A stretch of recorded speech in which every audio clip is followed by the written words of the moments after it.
Big Slim, to tell Razor toting Jim, to tell the butcher knife toting Nanny, to tell fast talking Fanny. Are we gonna pitch a ball down to the Legion Hall? We gonna romp and trump till midnight. We gonna fuss and fight till daylight. We gonna pitch you wang dang doodle all night long. All night long.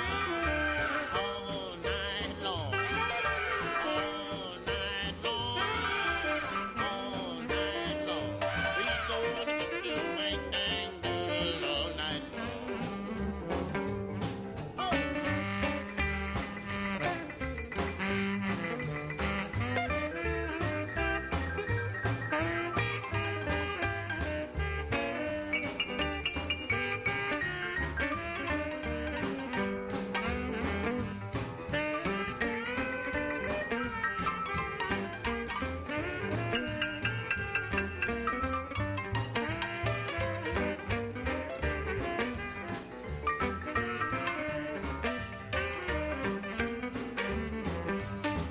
Tell Cooter crawling red, to tell Labbers singing Ned, to tell old Ice Pick Pete, to tell everybody he meet.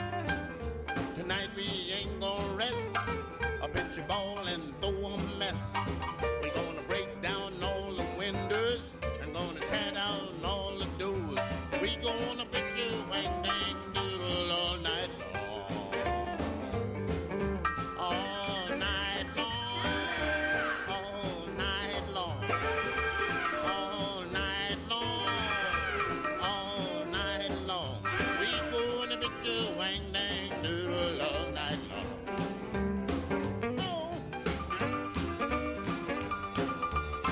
Give me a yard of chillin' and a dip of snow.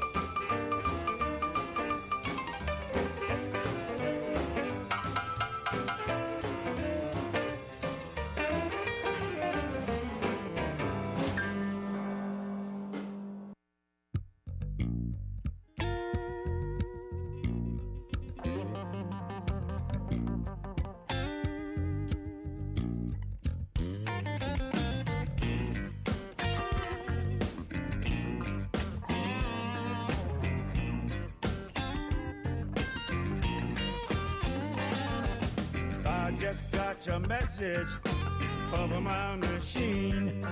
You said you really miss me, but I don't know what you mean. Can't remember who you are, but you talk like you know me. And you dial the wrong number. Maybe I got a bad memory.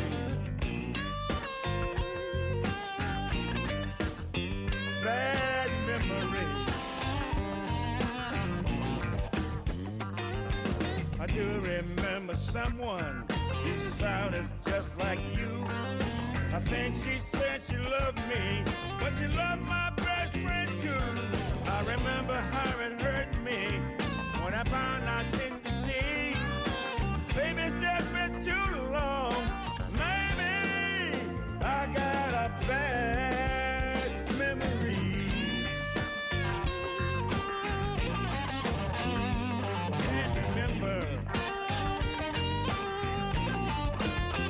I got a bad memory. What I don't remember can't hurt me. I got a bad memory. And it helped me to keep my sanity.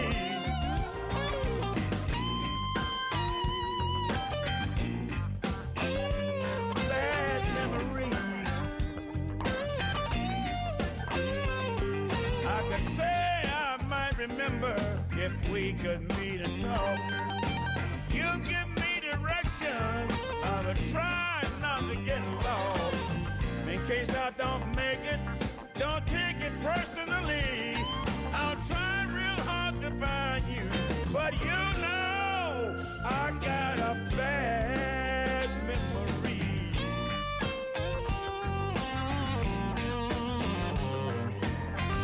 Don't take it personally, baby. I got a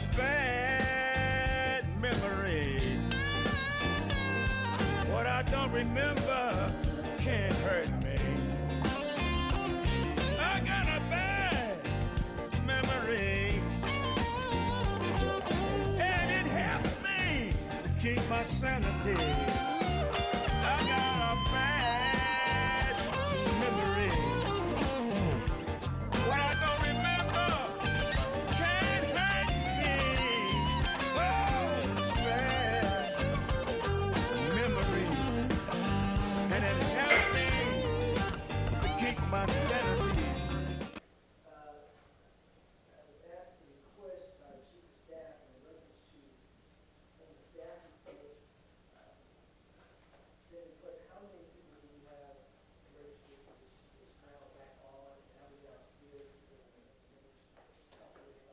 Chairman, is your mic on? I'm sorry. Sorry. It's on? Oh, no, It's on? I think it's on. We have approximately, I believe, 3 downstairs, and I have 19 registered to speak virtually. We started off with Ms. Manasseh, then we took a recess because of the time frame. Want to get a consensus from the board. How do they feel about going to the staff reports now to get those staff members back to work versus doing item number 56? What is your pleasure? Let's do staff reports first, because 56 in an hour or two. So, again, All right, Consensus? yeah, second. Mr. Maniscalco has made a motion on the floor in reference to go forward with the staff reports. Mr. Miranda has seconded. All in favor?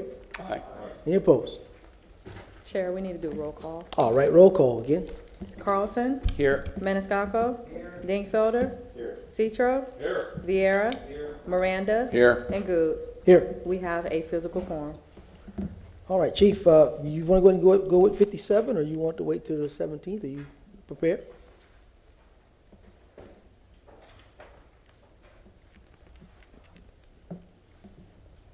All right, good afternoon, council, public, John Bennett, Chief of Staff. First, thank you for the opportunity to work through the staff reports. Hopefully, they'll be nimble enough to get everybody back on the regular agenda. 57, we are offering to postpone. That was just an update from Development and Economic Opportunity. So we saw the heft of the agenda and the people that are waiting. So we were going to pass on 57. The rest of them are really council's pleasure as far as the memorandums go. I'm not conversant on what had happened in the beginning of approving the agenda, on which staff members you were willing to release. The first one was 58 with a memo from Deputy Administrator Baird. So leave that first. Is that clear?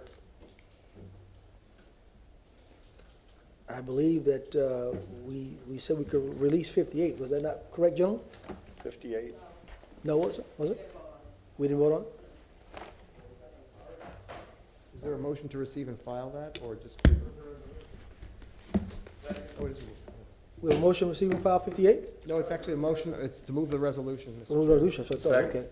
All right, Mr. Maniscalco, move the resolution. Mr. Dingfelder second it. Any discussion on it? Roll call votes is a resolution. Maniscalco? Carlson? Yes. Citro? Yes. Miranda? Yes. Vieira? Yes. Dingfelder? Yes. And Goods. Yes. Motion carried unanimous. All right, item 59.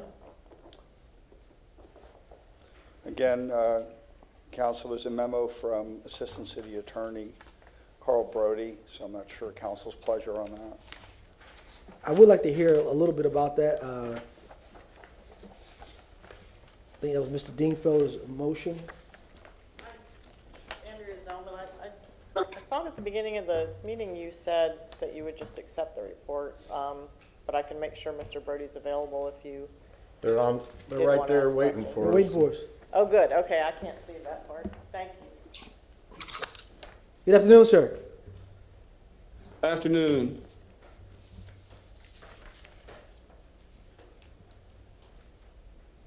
We're waiting on you whenever you're ready. Oh, can you hear me? Yes, sir, we can hear you. Oh, okay, good. Sorry. Yes, it was in response to the request from Councilman Dingfelder. Ms. Hamilton and I, Carl Brody from the legal department. Ms. Hamilton and I, also from the legal department, did a review of applicable case law and statutory provisions that would come into play if we wanted to incorporate a local business preference. What we found was that, first of all, we have a pretty strong local business preference in place through our 26.5 small business enterprise ordinance. What that ordinance does is it provides a sheltered market for local small businesses that are based in the city of Tampa. And sheltered market allows only those small businesses to be able to bid for certain projects that are of a certain value. For larger projects that the small businesses might not be able to handle completely, we have put in place a 5% preference for the larger bidders who use our small local businesses, or 5 extra points in their bid. So those are direct benefits to our small local businesses. The key distinction to be made for a local preference is that a local preference applies to individuals, applies to individual citizens. The hiring preference applies to individual citizens and treats them differently. And what we found was the Supreme Court disfavors that. It basically places a strict scrutiny standard on any local government that's attempting to create a local preference that's going to benefit local citizens over out-of-state citizens. And they do that under the Privileges and Immunities Clause. And the Privileges and Immunities Clause of the Constitution just provides that all citizens of the different states should receive the protections of being United States citizens and not be discriminated against because they're coming from a different state. So the court, and it's an older case, but it's been upheld subsequently by any other reviews, has found that, yes, it's a strict scrutiny standard that applies, and these hiring preferences are highly disfavored unless we can show that we have a narrowly tailored ordinance that achieves an important government interest. So that's kind of the legal standard behind this. When we look at some of the specific provisions, there's a reporting provision that we looked at that is possible, but there's some downsides to it in terms of how it would affect commerce in the city. Specifically, a requirement that any of the contractors and or subs track the zip codes or the citizenship of their employees. That creates some different concerns regarding, first for staff, because we'd have to track and determine the compliance by the different contractors and subs with the ordinance or program, whichever way we went with it. But also it kind of limits our pool of eligible employees that the businesses here in the area could use. Instead of being able to have a broader consideration of possible employees, it'd be tightly limited.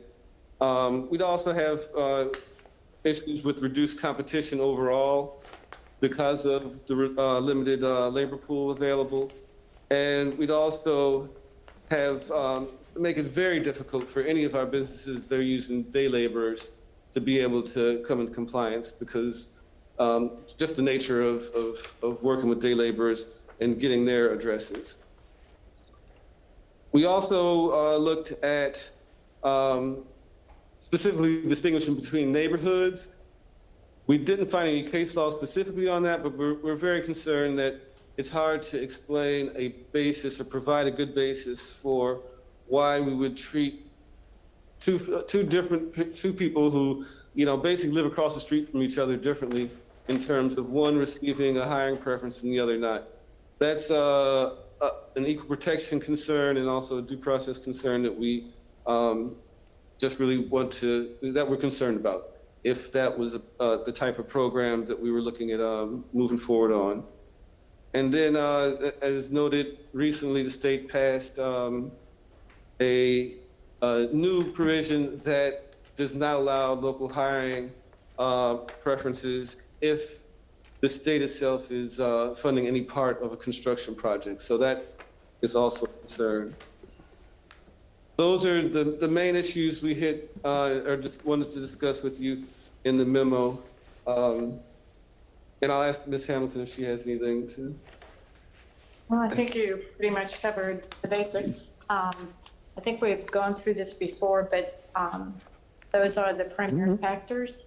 And in regard to the privileges and immunities, we would probably have to do some sort of a statistical analysis to reach any kind of basis to provide for local preference.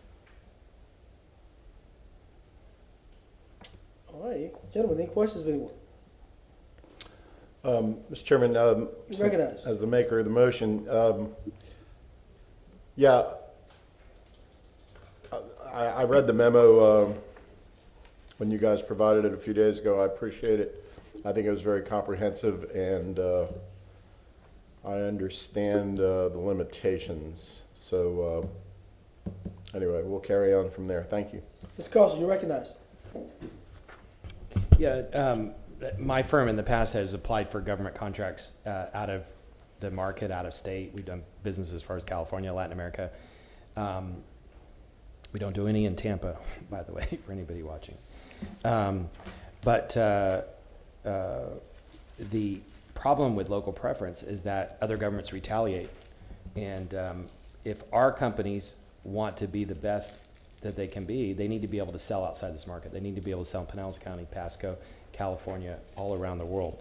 And providing protection for providing local protection doesn't work. India had a protected economy for 20, 30 years, and when it finally opened up, it's been one of the biggest economic booms in the world's history by opening it up to competitiveness. And I think we need to protect our local companies by enabling them to not get hurt by working outside of Tampa. Thanks. Anyone else? All right, thank you, sir. Thank you.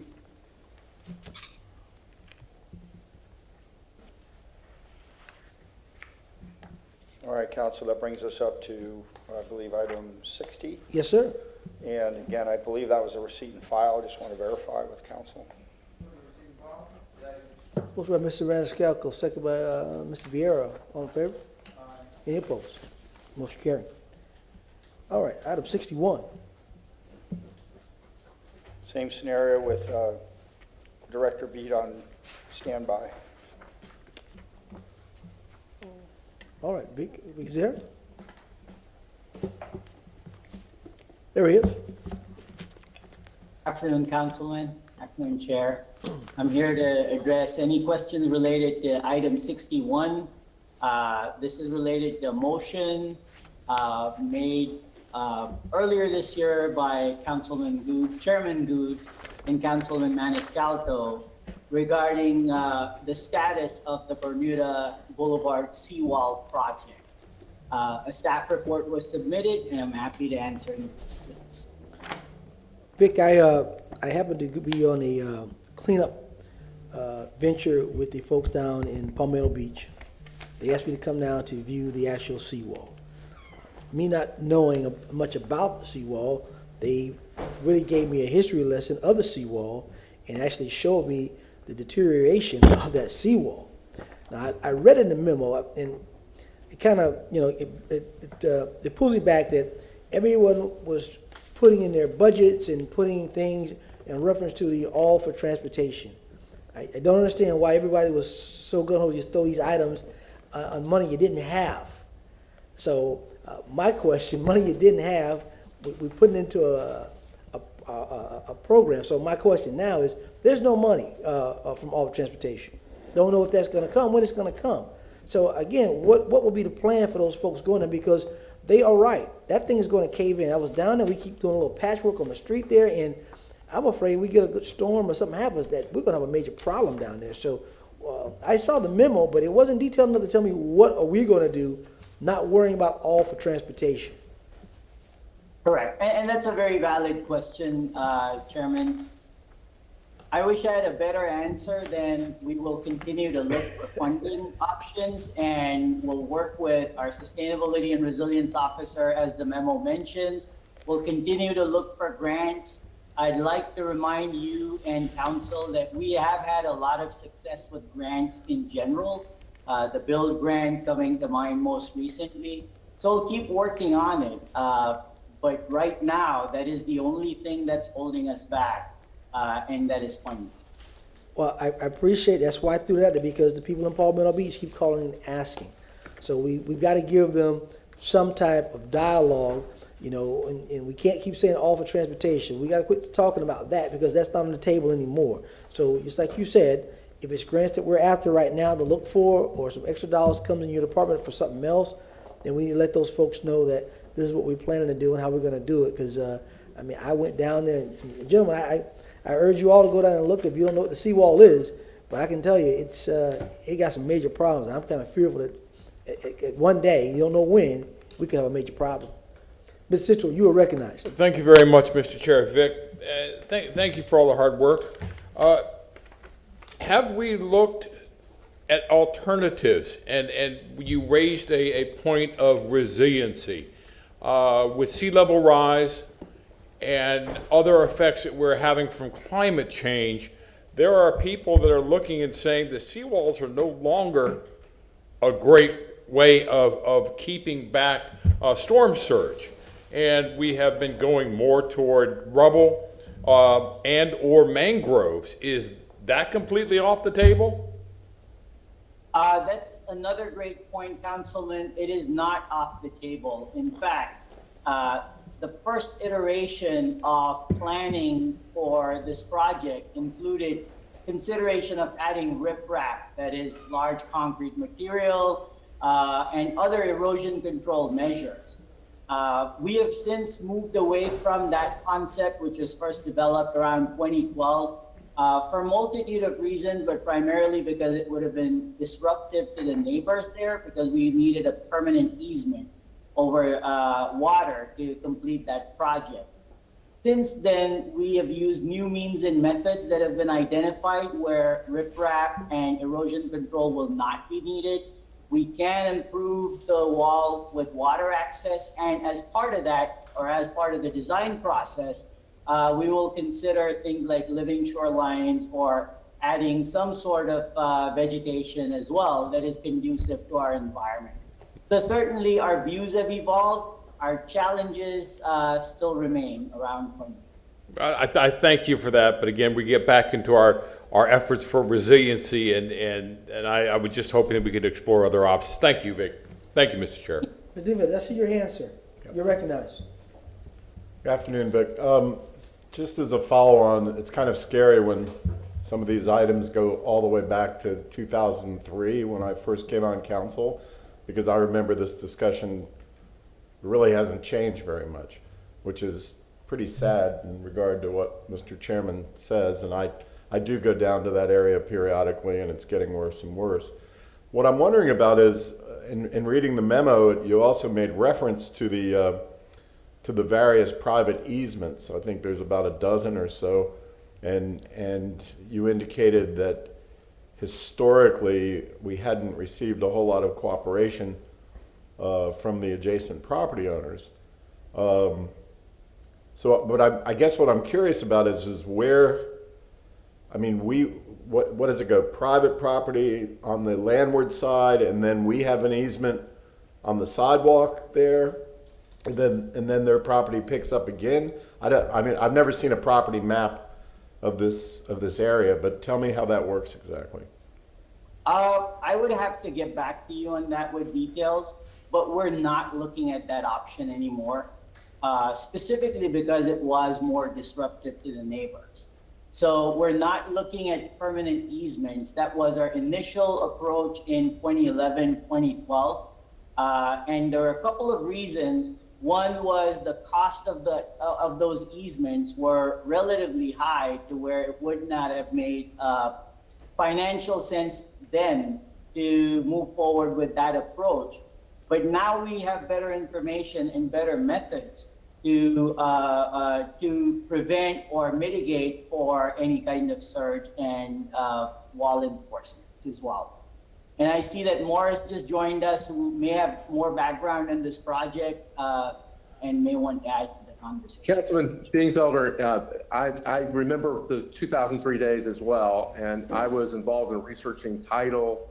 And one of the issues that is specific to this area that's very, very strange is that the actual portions of McKay Bay that abut Bermuda Boulevard there are platted lots. And there was a court case some time ago where there was litigation about ownership of those platted lots. As you know, in most cases where you have water, it's a governmental entity of some sort, whether it's the city or the state or the port that owns or controls that. But the judge decided, because of some unique factors in that case, that those platted lots were actually owned by individual landowners who had bought them. And so that's one of the challenges we've had on the water side in dealing with easement issues, I believe. So hopefully that helps.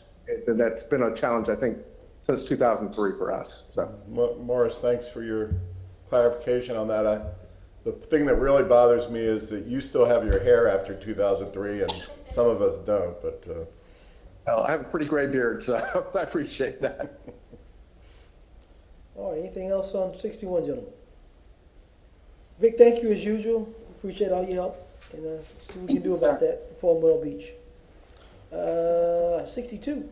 Chairman, one postscript on 61, if you don't mind, real quick, is this is exactly what precipitated the mayor in support of the city for me to go to the Netherlands and look at some of these sustainability and resilient options for different types of shorelines. And I traversed and trekked a lot of that countryside, you know, the beach fronts, the city fronts, the cityscape, the conversions of stormwater to, you know, duplicate use, all those things. And to Vic's point, you know, we need to look at these things first from a safety point of view, and then accessibility and community resiliency point of view.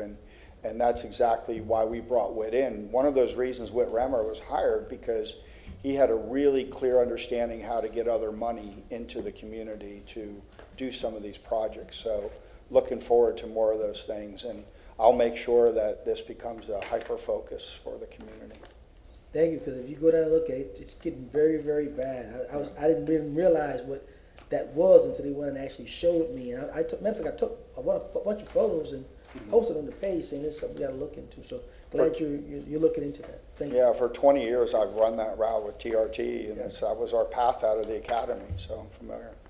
Mr. Carlson, you recognize? Yeah, just following on that, you know, we've talked several times about the sea level rise problem. Most of South Tampa is going to be underwater in some period of time.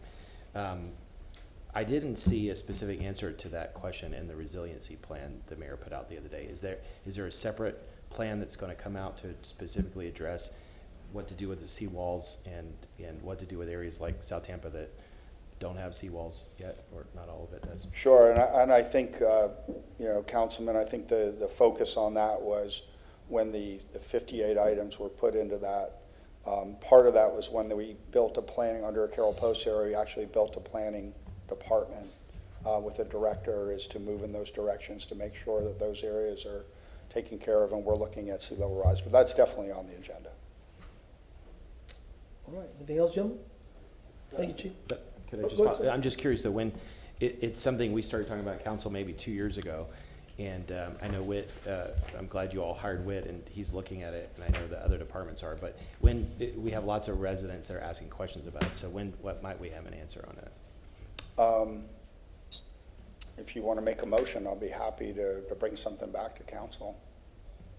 If you want a specific motion separate or on that issue, we're happy to bring back a report. Yeah, what to do with sea level rise related to our coastline on the entire site? No, I mean, obviously we know it's a complex issue. It's part of a long-range plan process that I'm just glad that this administration, this council has taken the lead on that. But I guess what I'm asking, to be more specific in a response, I'd be happy to accept a motion from council and bring back a report. He's asking if you want to go. Chief, could I interject for a moment? Jane Duncan, you recognize? Thank you, everyone. Chief, I just wanted to offer that staff could circle back with Randy Gores. He's leading a sea level rise study that we received grant funding for. And we'd be glad to check on the schedule for that effort and report back to council the status of how that's going, and then when we would ultimately have more of a finished product or a draft product to share with the council. So if that would suit as a motion, we'd be happy to bring that information back and give you the status of where we're at with that sea level rise study. Do we need to make the motion, or can you just put it on the? No, we can absolutely do it without a motion. I just Okay. didn't know if you wanted a specific response. And that's what I meant. Thank you to Ms. Duncan for that follow-up. But that's what I meant by the planning, which is led by Randy Goers, is handling that space. Yeah, just so we can answer the question, the public is regularly Sure. asking that question. Absolutely. What's gonna happen to property values? Should I buy a house that's near Bayshore, cause is it gonna be flooded or not? Yeah, no, absolutely. If you're looking for just a kind of a sit rep of where we are with that, happy to get that without a motion. Ms. Carlson, you comfortable with that, or do you want to make a motion this time? I'll make a motion to ask, staff, should I say Ms. Duncan or Randy? No, it fall under Carol Post. Randy Goers is the planning Okay, department. just to ask staff, I'd like to make a motion to ask staff to come back to council and report on when the status of the sea level rise plan and when the proposals might be delivered. Question, please. Martin Shelby. You recognize Mr. Shelby? Yes, I'm sorry. A question with regard to the motion. Is there a request for a written report, or is an appearance going to be necessary? Appearance. And Appearance. how much time is necessary for that? Maybe Ms. Duncan would be able to give some guidance as to how long it should be. Ms. Duncan? We can do a staff report, in that usual period of time. And in the meantime, we can also reference any updates that they're posting on the website currently. So it could be a shorter presentation if you're considering, time situations. Also, you want a date? It looks like we're pretty busy until September. Should I say September 2nd? Is that too far out? No, I think that would work well. So September 2nd during staff report. Is that conducive? Did you want to bundle it into a workshop thing or keep it into a regular agenda? What do you guys You want a workshop, or you want to bundle that? What do you want to do? Your pleasure. You want to say the September 23rd workshop? Is that available, What do y'all wanna Deputy do? Clerk? Yes. I think it's a good issue. There's a good issue to know a lot about what's going on at the sea level and everything, and what kind of programs or grants we got out there. Are we gonna have a time at 11 a.m.? You want to do that? Okay. Second. That's fine, so, September 23rd, 11 a.m. in the workshop. Ms. Carlson? Great. Okay, Mr. Dingfellow has seconded the motion. All in favor? Aye. Any opposed? Motion carries. Thank you to Chief Bennett and to Ms. Duncan. Our pleasure. Thank you, Gene, and thank you, Vic. Item number 62, Chief. So again, John Bennett, Chief of Staff, coming back on item 62. Just to keep things flowing, I did see the memorandum from Councilman Dingfelder's office. So myself, obviously our audit director, Christine Glover, and our city attorney, Gina Grimes, is on standby to support anything either within that memo or beyond that memo on this item. So we'll stand by to support feedback. I just have a question. I think this ordinance has been kind of crafted now with Councilman Dingfelder and the audit director, correct? Am I correct? What my intent was to accept and move forward the administration's draft ordinance. I think the latest draft was what, February, Christine? And then, Ms. Glover? and then, to move forward, setting that for, first reading, 2 weeks from now. And then we could revisit, my comments and suggestions and any other council's comments or suggestions, perhaps in 4 or 5 months. Christine Glover, Internal Audit Director. Yes, sir, the latest draft was February from the administration. So we're saying that you want to go at at last draft in February and put it on for a first reading 2 weeks from now. 2 weeks from now? Mhm. Ms. Glover, I want you to cover some of the nuts and bolts, and just in case some council members are missing something. It's been a long while now. We've had several continuances. I do want to kind of put it to bed today. So if you can kind of go over some of the gist of that for us, please, before we take a vote on that. Yes, sir, thank you. I'm prepared to do we had the workshop on January 28th. This is a brief summary of what we discussed in the workshop. One of the things we went over is that we do have a highly credentialed staff with certifications, and they have standards they have to meet and comply with in order to maintain their certifications in the internal audit field. We also comply with government audit standards, and we are required to do that, and it provides guidance for audit processes, ethics, independence, and that we must be free from political reprisals, etc. It's called the Yellow Book. We also get a peer review from a team across the country every 3 years to confirm that we are in compliance with the government auditing standards. We would do work for a peer review in 2020 for the previous 3-year period, but of course it was delayed due to the pandemic. And I've been in conversation last week with someone that we're probably going to have that peer review this year. And so one of the things I covered was that, our audit department across the country, a lot of people across copying our processes, certainly in the Tampa Bay area, Pasco County, the city of St. Petersburg. So when they come and do the peer review, they like our approach to doing some things, so they are copying it. If we have a peer review and we found it to be not in compliance with the standards, that's going to look pretty bad for the city of Tampa. So we need to be careful that we stay within that range. Now, our audit universe, which is a list of all the things that we could possibly audit in the city, and as part of that workshop, I gave you all a copy of that list. It's over 160 items. When we are fully staffed, we can do 15 to 20 audits in a year. And so at that rate, it would take us 9 years to audit everything in the city. Now, our approach to that is to take a risk-based approach. And the way we do that is, and it's a process we're in the middle of right now. I start out by meeting with all the key management personnel at the city, directors and above, one-on-one. And when I meet with them, I go with their portion of the audit universe, everything that I can audit within their area of responsibility. We discuss it, we make adjustment to it if we need to.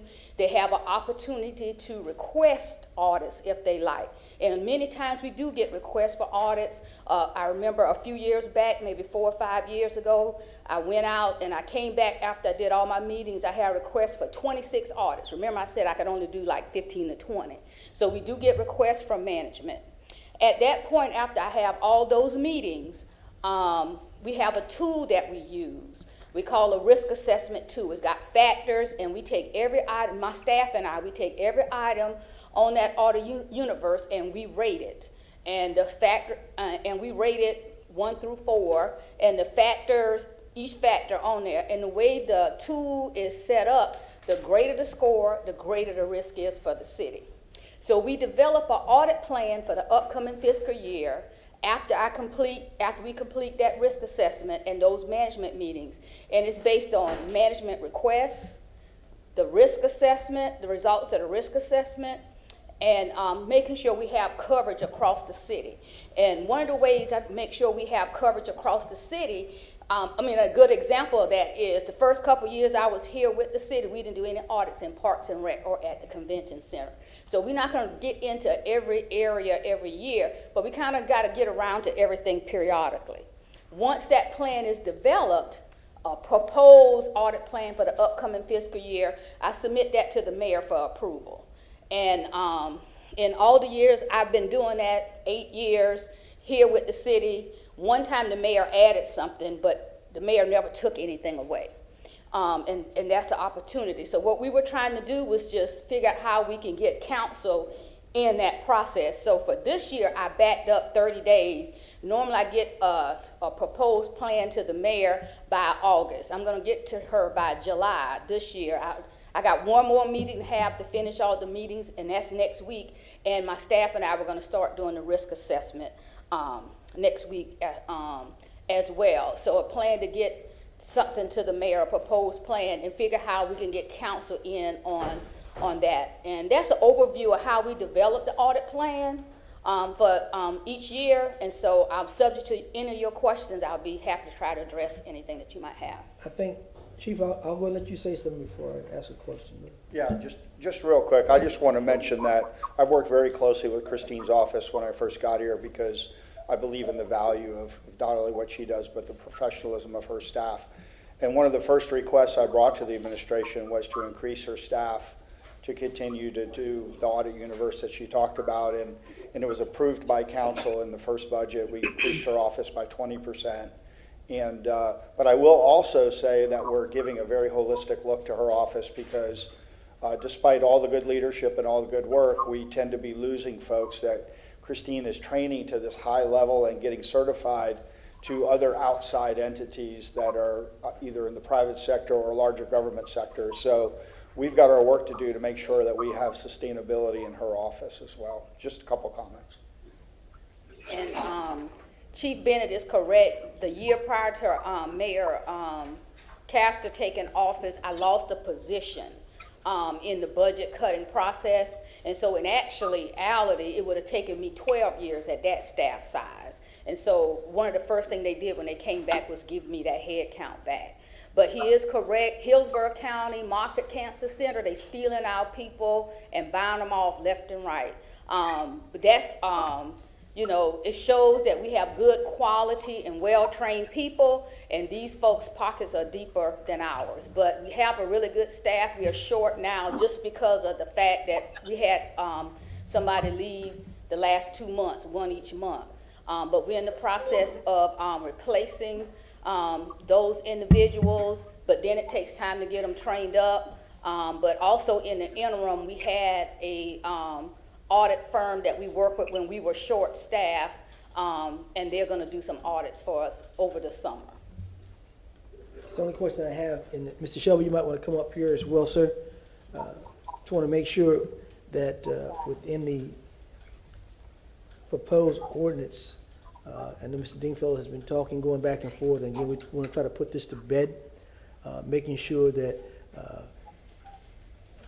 council's purview to audits and how we're going to maintain and do that, and making sure that this ordinance doesn't take away any power from council as it relates to making sure, because the ordinance was charted and put in so council could ask about certain audits. So if you can just talk about that quick so all council can know how that process is going to work. I know Ms. Dingfellow has some concerns about that, and but hopefully that's addressed at this particular point when it comes back in 2 weeks.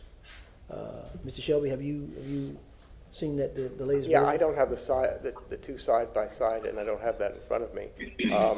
But with regard to does this implement the charter provision, and the answer is yes. Does this, and by the way, the charter uses the term request. Council may request, and the ordinance as it is, I believe, fits into your, and Ms. Glover can speak to this, the present work plan and the ability, a short window for council to be able to come back to council, come back to the auditor after getting the work plan before it is finalized. Maybe you want to speak to the actual process of what council's role would be. That would be helpful. The draft ordinance is set up so that once I already talked through that process, so it goes to the mayor for approval. When she signs off on it under the current process, then that's the approved plan and we publish it. That's what we will be working on in the upcoming fiscal year. The way the draft is written, after the mayor has reviewed it and made any adjustments, maybe she might want to make some additions or whatever, it would then come to council 60 days before the fiscal year, and in that period of time, council would have an opportunity to make requests to the proposed audit plan. Mr. Shelby? I guess one of the questions that would be raised would be, I guess, there are options for if it does not fit into your time frame relative to the number of tasks you have and the personnel, that you have alternatives to come back to council with. I believe that's part of the process. Is there anything? I'll let her speak to that, then we'll go to Mrs. Grimes, City Attorney. Yes, if the request came in for some reason, we couldn't do it, or we could offer another alternative, like a non-audit service, which is a very narrow scope product versus a full-blown audit. If for some reason we couldn't do it, to come back and offer an alternative. That's the way it's set up and established. And my understanding in listening into the conference that you had, that with regard to the timing of it, your ability to participate, let's say, in the process now, is hastened by by developing and enacting this ordinance now. Obviously, if there are issues that could come up, I guess, if that's even council's pleasure, if there's certainly no issues, the ordinance is fine the way it is, and if there is another issue that becomes apparent, council can address it down the road, but certainly what you have in front of you is something that the administration supports, that the auditor knows would function within her department, and certainly by your putting it in place now, you won't lose this year's process in order to participate under the ordinance. So that's why I believe there was an issue of needing to move forward timely in order for you to take advantage of this year, her work plan. Ms. Grimes, you recognize. Thank you. Good afternoon, council members. I was just going to answer one of the questions that that Ms. Glover answered, so I'm available if you have any other questions relative to the provisions of the ordinance. Any other questions from any council members? Ms. Carlson, you recognize. Question for Mr. Shelby or Ms. Zellman. As I remember it, I don't have it in front of me, but as I remember it, City Council by charter is given the right to investigate, I think is the word. As I would guess, audits would be a subset of the investigation power. So my question is, does this ordinance in any way take away from City Council's investigative authority by charter, or is it just setting up a process for the audit department? Andrea Zellman, Deputy City. I'll answer Go that. ahead, Gina. You want to? I was just going to say, I don't think you're assuming that audits are a subset of this council's investigative authority. I don't think that's the case at all. The internal audits that we're talking about are internal audits that are addressed in the charter, and as you heard from Ms. Glover, are under strict accounting standards. That has nothing to do with council's authority under the charter to use investigative powers in the exercise of its legislative authority. I think they're two completely separate issues that don't affect each other at all. Yeah, and I was going to basically say the same thing. We did discuss both during the Charter Review Commission process, but they're in separate parts of the charter. What's before you today is simply a response to one of the charter changes that the Charter Review Commission made, well, the voters of the city made, which allows the city council by supermajority to request additional audits, in addition to those that the administration would be doing. But the discussion we had at the Charter Review Commission about the investigative powers, as Gina pointed out, that's in a separate part of the charter, and that relates to being able to conduct investigations in the course of your legislative duties. So thank you. Great, thank you. All right, gentlemen. Anyone else? Guess we can try to put this to bed. Entertain a motion to come back, I think Mr. Wingfold said 2 weeks, first reading. Deputy Clerk. Just to note that you will not be able to do 2 weeks because of notice, so the next available regular session will be July 15th. Excuse me, I'm Shall we sorry. recognize? Yes, thank you. Madam Clerk, this is on for first reading? Would you need notice for that? Oh, no, you're correct. It's for first reading. Oh, so, okay, so the motion would be to place it on the agenda for first reading consideration. on the 17th of June? Correct. That would be my motion. And if the clerk doesn't have the draft, Christine, you'll provide the clerk a copy of the draft? Thank you. Actually, it would be a clean copy. All right, well, legal can provide it. Our then. office will make sure we enter a clean copy Yeah. into SIRE. Yes, we've previously provided it, but we'll provide a clean copy, and it's referred to as version 4. It's marked version 4. That's the copy we'll submit. Sounds good. All right, So moved. All right, so we're bringing it for a landing for June 17th, first reading. Ms. Dingfeld's motion, Mr. Maniscalco second it. All in favor? Any opposed? Motion carried. And Mr. Chairman, if I could just follow that up with the subsequent motion that I was talking about in my memo, and I'll put that on for, we can give this time to settle in. I can put it on for, let's say, the January 2022 workshop at 9 in the morning to just address, we'll just say address the auditor ordinance generally. That's your pleasure, sir. We have a motion by Mr. Dingfelder. Second by Mr. Maniscalco. Any discussion on the motion? All in favor? All right. Any opposed? Motion Thank you. carried. Thank you, council. Thank you, And Ms. again, Brown. that's January 27th at 9 a.m. of 2022. Yes, sir. Correct. Thank you. Thank you, Ms. Glover. All right, item number 63.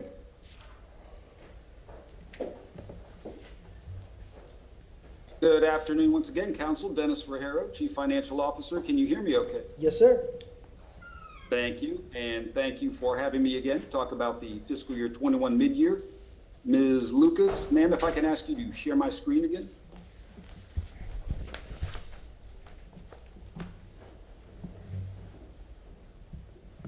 Can you see it well?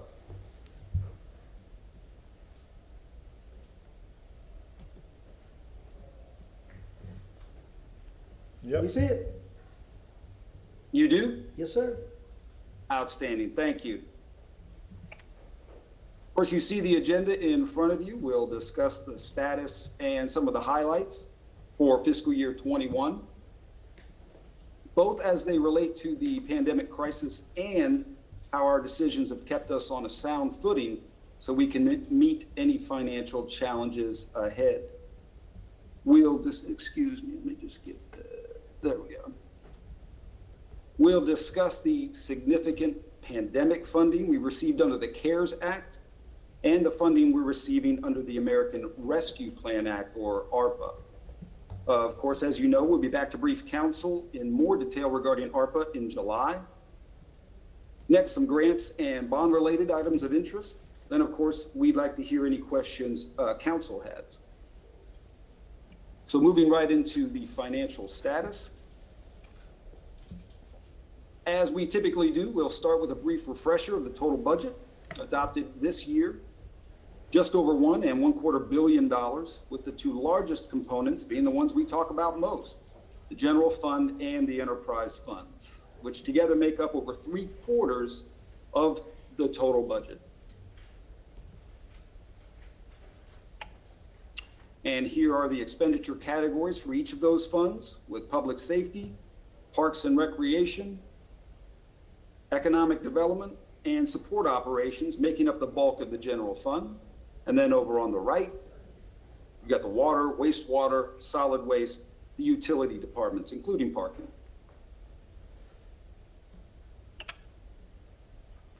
And here we show, as we've discussed before, the impact of the transfer to the community redevelopment agencies on property tax revenues. We're here on the right, $29 million. And how the costs of police and fire on the left by themselves eclipse what we receive in property tax.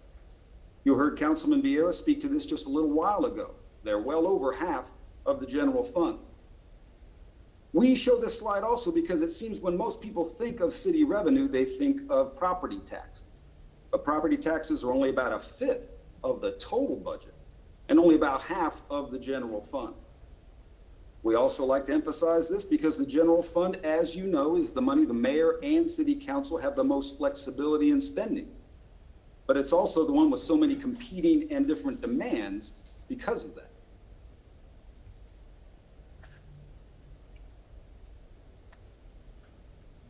Speaking of the general fund, the good news, council, is we think we'll actually end up in a slightly stronger fund balance position than when we adopted the budget. You see here on the bottom right. That's our projection. Here was our budget at just over 109 million. Well, how did we do that? You'll recall that going into this year, we knew we'd be on our back foot. We had about 6 months into the pandemic and a lot of unknowns. So on the top right, you see we fortified the fund balance to a high level by delaying expenses, almost $9 million in expenses, until we had a better lay of the land and saw the impact on our revenues and our expenditures. And you see the result here in our fund balance history. We're still maintaining, or we project we will maintain, a very strong fund balance, well over our 20% policy, in fact, over $15 million over it. But a far cry of where we started when we fortified that fund balance. So our revised projection is somewhat in line with the percentages we've had in the recent past.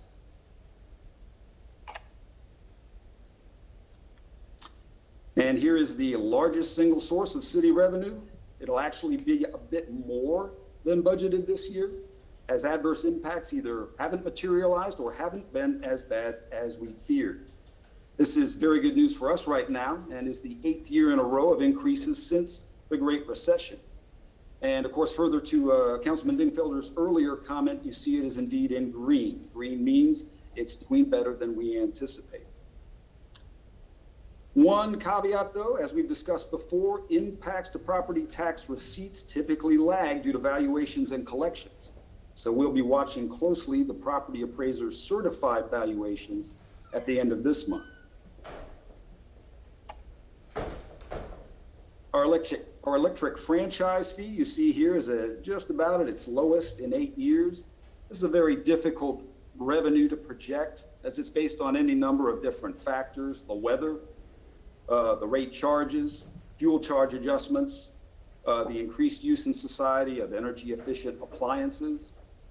So we're on target, but as you can see, we've lost a few million over the years. Our half-cent sales tax is a pleasant surprise, looking about 5% better, or over $1 million, and back to about 2019 levels. And these two revenue sources on the left, the first back up to near fiscal year 18 levels, with a 6% increase and nearly $2 million more. And the second, the communication services tax, staying near the lowest in over a decade. You heard Councilman Maniscalco speak to it earlier, and he's quite right. It's been a very difficult revenue for years. You've heard me say it before, but to put it in context, its high was nearly $30 million annually 10 years ago. Over time, that hurts. Moving to one of the city's biggest expenditures, because nothing gets done without people. On the good news side, our personnel costs here are coming in about nearly $2 million less due to COVID-related costs being borne by the CARES Act. That stimulus has helped us move some of the burden to that stimulus funding instead of our general fund.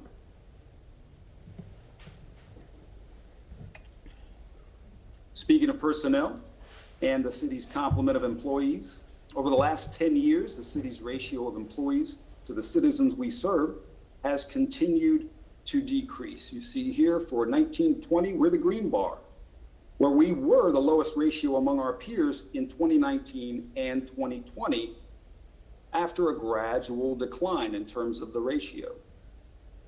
I don't have the 2021 information, but of course that's very positive. And again, further proof to us that we've stayed right-sized and in some areas maybe a bit under-resourced during the recovery from the Great Recession. And again, part of the continuing conservative fiscal management that really has been the city's hallmark. Back to expenditures, we continue to have some of the best funded pension programs in the country. You see here the fire and police pension program is right on budget, with an increase due to higher salaries and some actuarial assumptions, but remains funded in excess of 95%, an absolutely outstanding funded ratio. The General Employees Pension Fund has been somewhat stable regarding year-to-year contributions and is still funded at nearly 90%. Again, outstanding. Just to summarize, both of our pension programs remain very robust due to the city and for the Fire and Police Pension Fund, the employees too, contributing what's needed through good times and bad every year. And I'd like to compliment the continuing excellent financial management by both pension boards.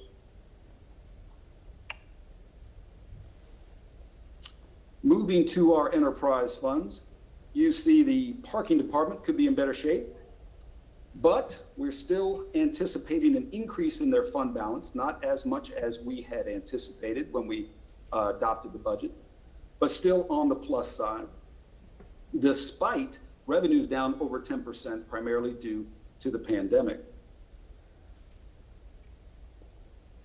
The solid waste department, we anticipate is going to take it even a bit harder than we anticipated. You'll recall that the budget was already reduced based on what we saw during the height of last summer, including their commercial revenue. They're actually going to lose more money than we anticipate. The wastewater department will finish ahead, slightly ahead of where we anticipated, as the losses associated with the pandemic have not been as bad as projected so far. And the water department will finish ahead as well, primarily due to a jump in water sales and the implementation of that base charge. You heard me speak last week to what we feel is the necessity of maintaining a strong fund balance here, and we're on course to do just that.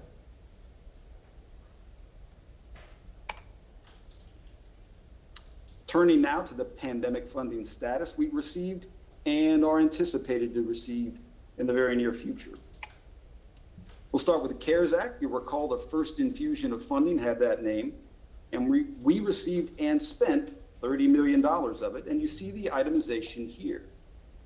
The largest item, of course, being public health and safety employees' personnel expenses. Not an insignificant amount of funding spent on disinfecting, supplies, social distancing, etc. And then the other various costs allowed by the CARES Act.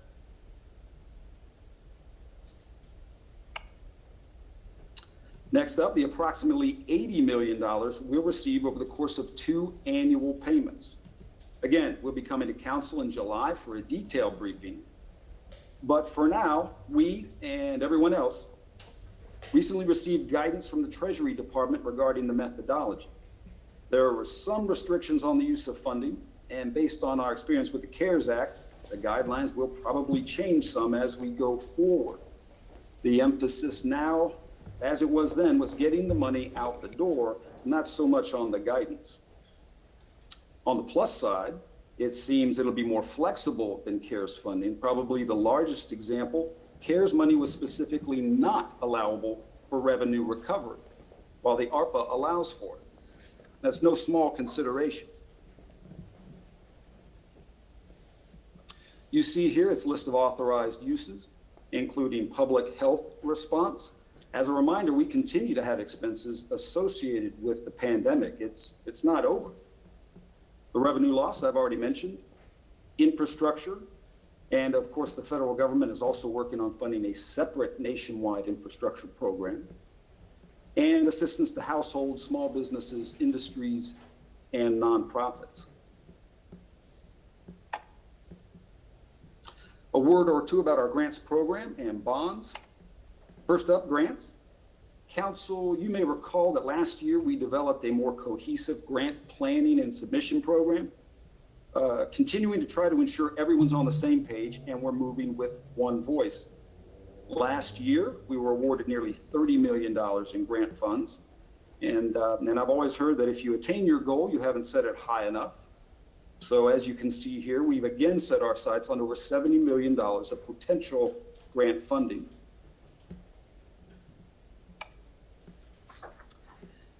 And what would a budget presentation be without emphasizing our very strong credit ratings?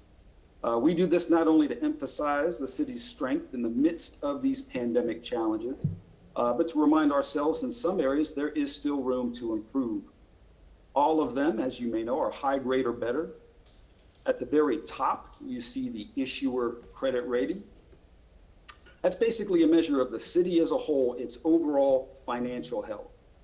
You can see on the far right, Standard & Poor has given us the best rating you can get. The other two agencies, Moody's and Fitch, have given us the second highest. So something to shoot for, and we'll get there. Of course, as you know, we're very proud the water and wastewater system has the best credit rating, across the board.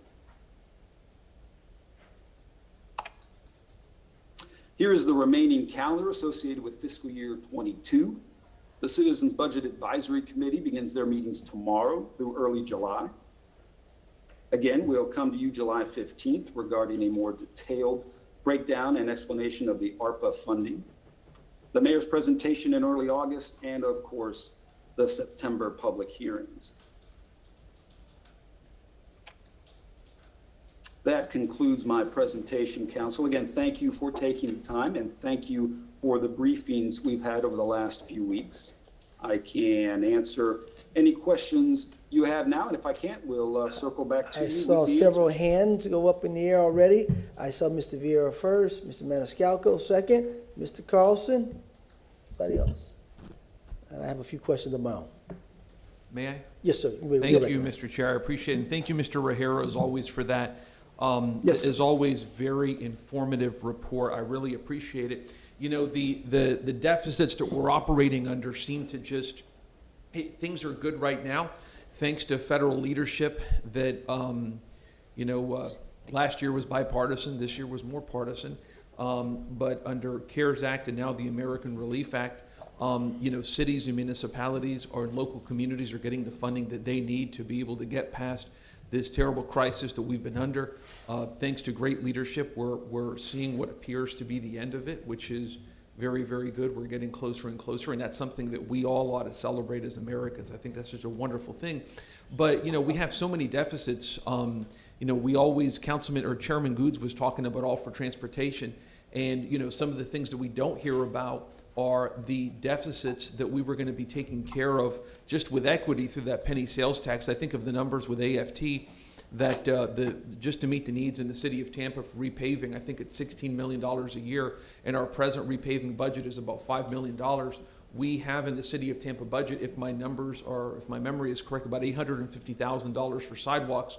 That AFT penny would have gotten us 4 or 5 times that amount. So, we know what we have to do, not only with the funds that we talked about earlier this morning, but also with that All for Transportation penny sales tax, which is just so very pivotal for us, And another thing to keep on the horizon is if any of y'all own a home and you're getting letters from realtors, a home that was worth X amount a year and a half ago is now worth probably X amount plus 40%. And you have to ask yourself, how much longer will this go for? Are we dealing with another situation like we saw in 07 and 08 when the city of Tampa really faced one of its worst financial crises that we've had in such a very, very long time? We always have to be cognizant of that because I, for one, am always very, very skeptical of that. When I'm looking forward to the mayor's presentations on the budget. I've already stated my strong preference. Mr. Rajero and I had some frank talks about that when it comes to some of the needs that we have in our community, especially I think with, I mentioned it this morning, Tampa Fire Rescue, something that's so critical. I want this year to be the year of public safety in this budget. The City Council has made its preference known for seeing if we can use those federal funds in part for some of our public safety needs. And, you know, for those who are concerned about equity in communities, I remind folks that some of the communities that Fire Station 13 serves have child poverty rates at 40, 50, 60%. So that's a big issue. But thank you, Mr. Chairman. Yes, sir. Mr. Maniscalco, you're recognized. Yes, sir. I saw the word infrastructure in one of the slides, and it's already been said, and I said it this morning, but Mr. O'Hara said it, you know, the bulk of our revenue is from property taxes. So one of the most common things I hear is, I pay my taxes, why can't my road get paved? Could we dedicate some of that funding to at least paving some of our worst roads? And even with sidewalks. I mean, there's neighborhoods that have been asking for sidewalks for years, specifically West Tampa. And again, all for transportation it's dead to me. I don't count on it, but we were relying on that money to catch up on those projects. This is, I don't want to call it a windfall, but this $80 million that's coming is will allow us some flexibility, I would assume. So I'd like to see in this budget just basic street paving and you know what we can do and sidewalk projects, and that's it. And you'll see that at least some people will be happy with that. That their tax money is the return is something that they can see. You know, so that would be it. On top of there are a couple of parks in my district. I already spoke to Mr. O'Hara about that. That have been, I don't want to say ignored, but set aside and put on the back burner. You know, we have to strike while the iron is hot. I don't trust this housing market. It just doesn't make any sense. I don't know if we're going to go back to a Great Recession situation. I talk to realtors daily, and the stories that they tell me, I just sit back and I'm confused and I laugh because it's, you know, look at that house. This was the latest story. Look at that house, $400,000. It appraised at $400,000. The bank, the mortgage approved $400,000, and the buyers are paying $50,000 cash out of their pocket over because people are fighting over that project. And I go, or house, that home, and I ask myself, if the market drops just a little bit, you know, these people are going to be starting underwater with money out of pocket underwater. So it doesn't make any sense. But yet people are buying and banks are lending the money, and I just don't understand. I mean, we didn't learn our lesson the first time. So that's it. I'll stop there. I appreciate it. Yeah, thank you. Important conversation. And just following on what my colleague just said, you know, in the past, past administrations have gone to city council and asked, what's your pet project that we can fund? And we haven't done that so far in this administration, which I appreciate. The public doesn't want vanity projects. They don't want pet projects. They want their basic infrastructure addressed. And when the administration, when Mr. O'Hara approached me a year ago for the budget, I said, I think we need to save money into the general fund reserve because everybody was predicting some kind of recession. We didn't expect COVID-19 to hit. I guess that was 2 years ago, wasn't it? But thank goodness we started to put some of the money back that the last administration had spent out of the general fund reserve. But going forward, we have to address some of these basic infrastructure issues. We have Florida and Tampa are not a country. We can't close our borders. We have people from other states that are moving here by the thousands. That, you know, the old number was 1,000 people a day moving to Florida. Now it's got to be more than that because they're moving everywhere, and the infrastructure isn't built to hold the people that we have right now. And the complaints we're getting are about that. What I said to Mr. O'Hara the other day is similar to what Mr. Maniscalco said, which is we need to focus on roads. People are very angry about potholes. They think that only their streets have potholes in them, and I say no, it's throughout the whole city because there was no attention paid on it. Maybe everybody was waiting on all for transportation, but now that that's not happening, we've got to fix potholes. People have cars that are falling apart because the roads are so bad, and they're really, really bad. In some ways, they're like speed bumps that they'll slow people down in neighborhoods with kids. Speeding is also a problem, but the potholes are just horrible. Sidewalks, we've talked at length about. We've got to fix those. Parks, people are spending more and more time in the parks. We've got to focus on it. And the other thing I would add in, which I didn't mention to you before, Mr. O'Hara, is code enforcement. We talked about this morning, code enforcement working on parking issues, code enforcement working on all kinds of things. People are just really angry that that nobody from the city shows up, and it's because we're under-resourced to go out and try to fix issues like people dumping garbage in their front yard or sound problems and other issues. Three quick questions. Can you pull up your slides again real fast? Certainly. I think it's slide number 1. And can you still see my screen, or? Am I going too long? We got screen? Yeah, can you go back to the beginning? Certainly.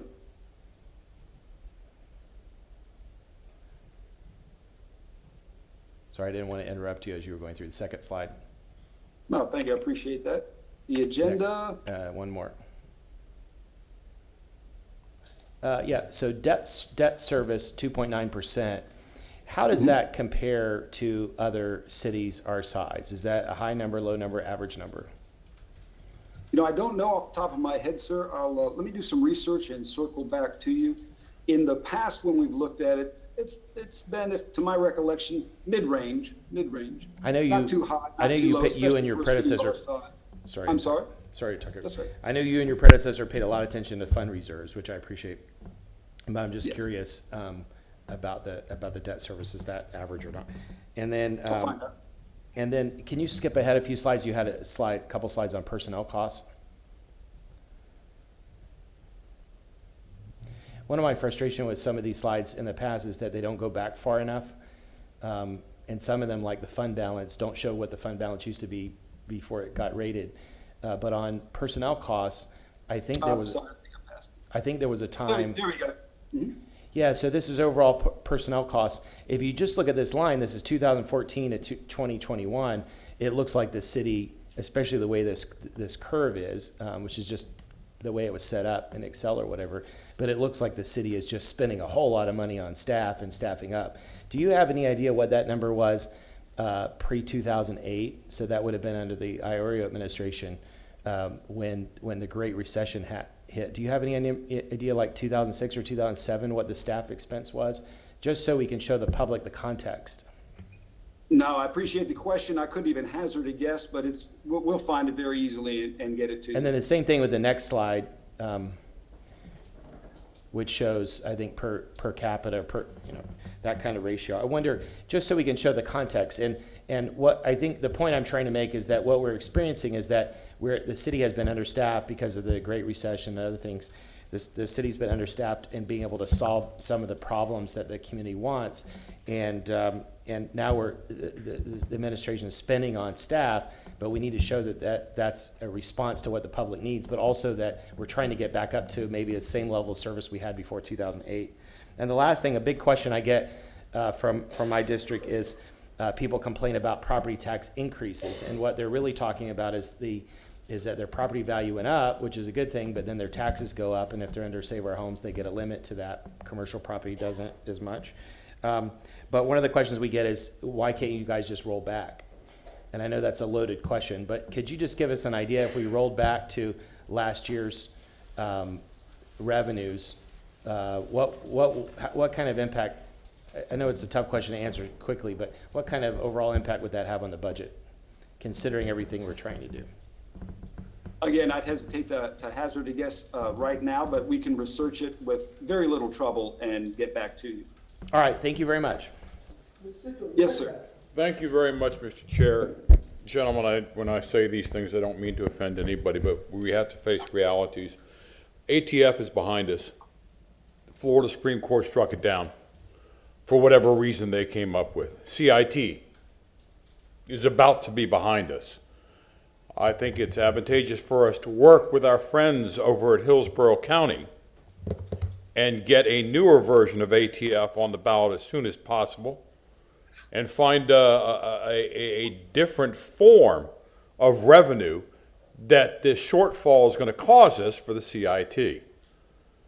If we want to play, we're going to have to pay. And what I mean by that is, if we want the services that this city is used to, it's still going to cost us money. I hope, again, that we can work with our friends at County Commission so that we can find a way for these shortfalls that are imminent within the next few years. Dennis, again, I thank you for putting this together. And this morning, as I said, public safety should be first and foremost in next year's budget. Thank you, Mr. Chair. Mr. Dingell, you're recognized. Thank you, Mr. Chairman. So Dennis, that one slide always bothers me a little bit, the one that shows how our numbers of employees have dropped, there we go. And I mean, it's always good for us to, try and be prudent and stretch our dollars as far as possible. But the flip side is right at the beginning of Mayor Castor's administration, she and I stood down in her office and kind of bragged about the fact that we were going to pay our employees a minimum of $15 an hour to do the work of the city, which is, it's hard for people to live on $15 an hour, but some of our employees at that time, I think, were $11 or $12 an hour. So about 100 employees, I think, got bumped up to $15 an hour, and that was a good day. My concern is we can lose employees, but we're not going to lose the services that are required. So instead, what we do is we contract out some of those lower end service jobs to private providers, and they end up paying people $8, $9, $10 an hour. And as a community, I'm not really sure what we accomplish in doing that. And this is something I've been talking about for many, many years. Specifically on item 41 of today's agenda, it actually makes reference to the fact that a particular vendor was looking for a little bump in their contract so they could raise what they pay the people who are, I think, they're flagmen out on the street doing traffic control. And they were going to raise them because the minimum wage of the state of Florida went up from $8.56 an hour to $8.65 an hour. Wow. And so then we were following suit and bumping up that contract. Wow. Fortunately, the voters of the state of Florida have said we're going to increase the minimum wage, but it's only going to bump up $1 each year over the next 5 years. So this September it will go to $10, then $11, then $12, et cetera. Anyway, it's kind of a long-winded way of getting around to saying that we need to be really, really careful that we don't pat ourselves on the back too much about keeping the number of employees that we have down, but then contracting out and underpaying the other people who are doing the city's work. So that's something I know that I would hope the rest of the city council will keep a sharp eye out on in the future. I know in many times we don't necessarily know exactly how much our contractors pay their employees, and I'm not really sure how we get to that sort of information.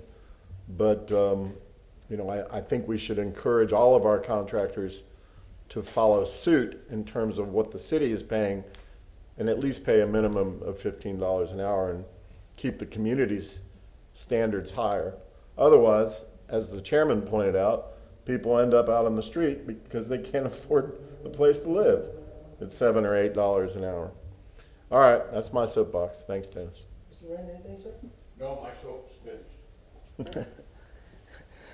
Mr. Rivera, I'm gonna need you to hold back for the ride a minute because I got a few things I'm gonna go at you with. Number one is simple. We talked, and my number one concern is housing. Yes, sir. I know public safety is a big issue with fire. Everyone's had their contracts the last couple of years done, and I think that I don't think there are any raises that are due at this particular, big raises, any bonuses due with public safety this upcoming year because we did contracts a couple of years ago. So we need fire stations, and I understand that. Hope we can get that in, but for me right now, and for my district, and actually for the city, especially a lot of the marginalized communities within all 4 of the districts, housing is the number one issue they're fighting and talking about every day. It is the number one issue, housing. We have to make sure, Mr. Dingell talked about outsourcing, But if we have to look at putting some in the budget to outsource housing to get those ladies and those gentlemen in our housing department, then that needs to be done.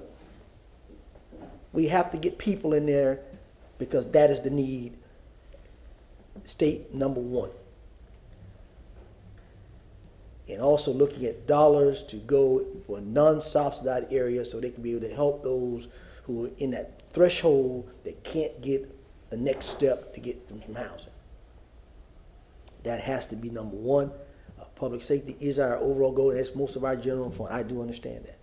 Don't want to take anything from our public safety because I know we got to work with fire because fire has an issue. But other than that, housing has to be there. When I look at the homeless people in these communities, when I hear Ms. Grimsdale and them over in VM Ybor with the homeless situations going over there, you know, when I look at some of the other communities, and again, it just broke my heart for that story yesterday with that young mother and kids. And as a police officer, I've seen that so many times, but times are getting much tougher right now. We have to address that. That's my big ticket item for 5 and actually for all the other 3 districts. Because there are, even in District 4, Mr. Carlson's District 4, there are some marginalized communities down in Port Tampa area that need help as well. So that is my thing. What I want to ask, I was at a meeting, special guest at a meeting a couple of weeks ago. And there were other politicians. And they had to sit on other boards in other counties and other states. And they asked a couple of questions that I had no answer to. But I'm going to ask you today, and you may not be able to answer it today, but I'm going to want those answers though. I'd like to know how many banks that this city uses and where and how much money of our citizens' monies in those banks, and who holds those funds. I'd like to know each one of those banks that we're utilizing. They have community redevelopment money that they give out. I'd like to know what projects that they have given out over the years, where, and the dollar amount that has been spent. I think that's crucially important for our community because those dollars should be used in marginalized communities, supposedly. I've been asked that a couple of times, and I was put on the spot. I had no answer for that. But you are a financial officer. You should be able to get those answers to this board so we can know where our money's housed, how much is housed in those banks. And again, when we look at those community dollars that are supposed to be used in communities, especially we're housing money there, where are those funds being allocated at and how much have been allocated? Mr. Chairman, I respectfully suggest, why don't you put that in the form of a motion? I can do that, sir. And because Mr. Bennett seems to think that life goes better that way. Okay, all right, sure. I don't have an issue with that. All right. I don't have an issue with that. If the motion is clear, we have a second. Second. Mr. Maniscalco seconds. Any further questions or comments on the motion? Could you restate the motion for the clerk? Do you have it, Madam Clerk? Do you know? I'm asking that all of the city banks that we utilize, who are they? How much dollars we have in them? Also want to know the community redevelopment money that those banks use because we hold our money there. Where have the money been allocated at? And how much total dollars have been utilized? And I'll even go just past 5 years. I wouldn't try 10. I'll just go 5 years for Mr. Hero. All right, we've got the clarified motion. Mr. Maniscalco second. Any comments or questions? All right, I don't think we need a roll call vote on that. Do you, Mr. Shelby? All right, all in favor, say aye. Aye. Any opposed? Motion passes unanimous. Thank you, sir. Also, Mr. Harrell, I received a phone call from our past chairman of the Finance Committee and said that they were having difficulties trying to get these meetings scheduled. I did see on the calendar that we do have some meetings scheduled. I'm hoping that we get good cooperation. I understand that sometimes we don't get the cooperation from staff or whatever. This is a council board. This is a very important board dealing with money and situations. So I'm hoping that, I know you're over that particular area there, so that we can make sure that all the administrators who have departments that are dealing with money, that they make the meetings as required, and making sure that if that administrator cannot make it, that they have at least a top level official in that meeting who can answer questions. That is very important. I know most of the board members. I know most of the board members have changed. We're all in. I know most of the board members have kind of changed some of their members because we passed last year, making sure that you have people on that board who's financially sound and astute to handle budgetary issues. So I know there's some new members on there, and hopefully, again, it's not to jug at the administration or the finance department, it's just to make sure that we have transparency for the citizens' dollars. So with that, I don't have anything else. Anybody else have anything? 56. Been waiting for a long time. We're going to get to him. Yes, sir. We're going to get to him. All right. Thank you, Kevin. Anything else, gentlemen? All right, Mr. Hill, thank you so much, sir. Great presentation as usual. Thank you, sir. Thank you, council. Item number 56. Thank you, Chair. Ryan Manassi, Development Coordination. I'll just refresh item 56 from earlier. It's file number REZ 20-103. This is for the property located at 5426 Bay Center Drive. The request before you was from PD to PD for office, business, professional, medical office, hotel, multifamily, residential. This case was continued from February 11th, March 18th, and then April 1st to today's hearing.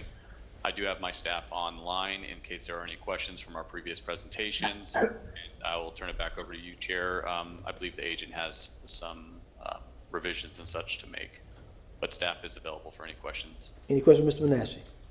We'll hear from the applicant. I think they have been sworn, correct, Madam Deputy Clerk? All right, you may continue, Mr. Mechanic. Yes, sir. My name is David Mechanic. Mr. Chairman, council members, I'm here on behalf of Crescent Resources.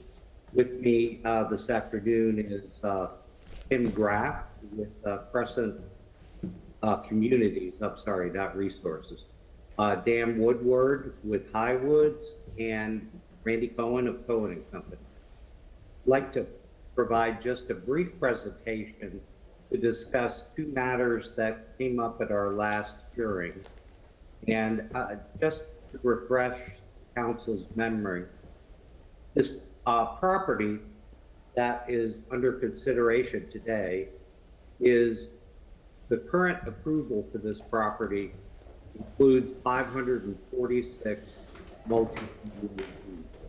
Our proposal today is requesting only 292 multifamily units. One issue that was raised at the previous hearing was a concern over the 4 waivers that we requested for this project. We took a look at the city council comments and we studied the waiver, and I'm happy to report that we are prepared to commit to eliminate all of the waivers associated with this multifamily project. And in particular, what that means is that the proposed apartment will be in compliance with the West Shore overlay, which was a particular concern, and we will not require any waivers for loading spaces, parking, or for signage. We have 0 waivers for this project. We would also like to address what is an apparent disconnect between what we are proposing today and what some of the residents seem to assume would happen if this application were denied, i.e., some of the residents seem to think that nothing will be built on this property if the application was denied. One of the objectors stated that they object to the loss of a dedicated park. This land is private property, not a park. And as I said, is currently approved for 546 multifamily units. To that end, my client has spent a great deal of time analyzing what type of apartment project can be built on the site under the existing zoning approval. And we are doing this to illustrate what can occur on the property today, regardless of what council's action is. And at this time, I'd like to ask Randy Cohen to provide a comparison of what we are proposing today versus what could be built under the existing zoning approval. Mr. Cohen? Yes, Good afternoon, Council. Randy Cohen. I have been sworn. I would like to share my screen.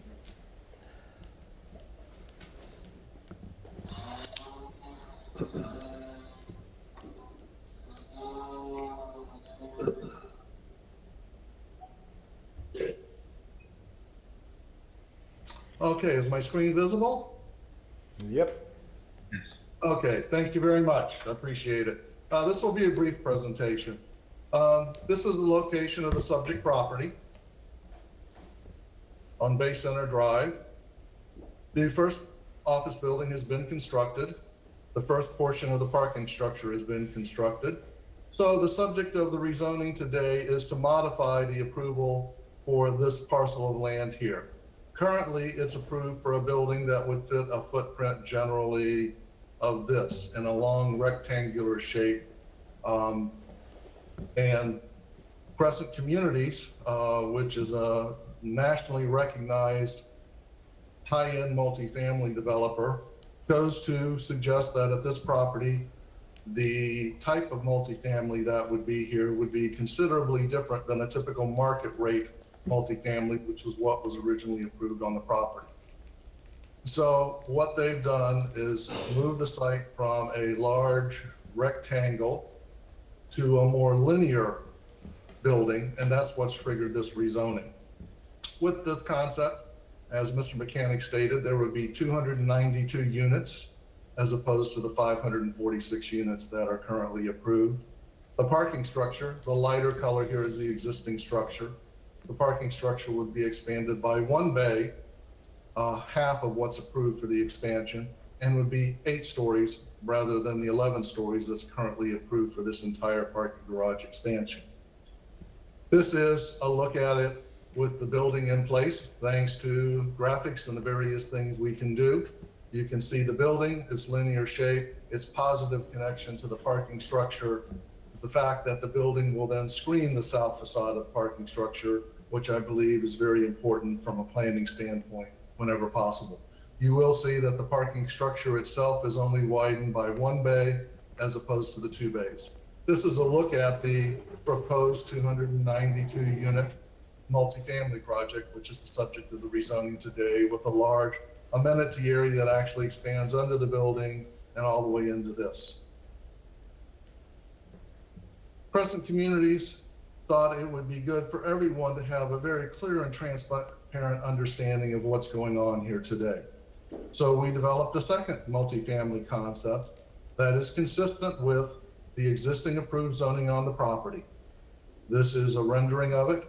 It is 450 units. It stays within that approved building footprint, that large rectangular footprint. You can see the garage is not expanded by one bay, but expanded by 2 bays, and that its height is 11 stories rather than 8. That is what's specifically approved in the current rezoning for the property. Taking another look, this is the look from Bay Center. You see the building over here. You see the parking structure over here with its expanded nature and full visibility. So what I want to do now at this point is simply to provide you with a comparison so that everyone understands what is happening today. The proposed luxury, as it's called, is a large unit product, very upscale, 292 units. The approved market rate, as we're calling it, apartment, which is what's shown here to the right, is 450 units. That's 158 units more than the current proposal in this rezoning. The size of the units are substantially different, 921 versus 521. Basically, the units are about 50% of the size. When you look at the type of units in the 2 buildings with the proposed zoning today, they are 1 and 2 bedroom units. When you look at what would be built under the current approved zoning, they would be studio and 1 bedroom units, more akin to what is being called now micro unit apartment complexes. The rents for the proposed product that we have in the zoning today are twice that of what they would be for the market rate. Show you 50% less. Same number of stories, just a different building footprint. When you look at traffic, the traffic is substantially less for the proposed multifamily as opposed to the approved. And I do have a typo, those should both be pluses there. 34% more traffic in the morning, 32% more traffic in the afternoon with the approved market rate multifamily concept. Corridors enclosed and conditioned as opposed to open air, just a difference in the quality of the building that would be constructed. Tenant types with the proposed rezoning, they would be professional and empty nesters, relatively high income individuals. With the approved market rate, it would be just that, typical market rate, typical apartment complex you see throughout Tampa. As I said before, with the garage levels, we have 8 levels expansion for the proposed rezoning. For the approved rezoning, it would require all 11 of the currently approved parking structure levels. That would be an increase of 3. Under the proposed rezoning, the footprint of the garage expansion would be half that it is with the market rate. So much bigger parking structure. You can see 11 stories versus the 8, which is actually right here. 1 bay versus the 2 bay that we talked about a little earlier.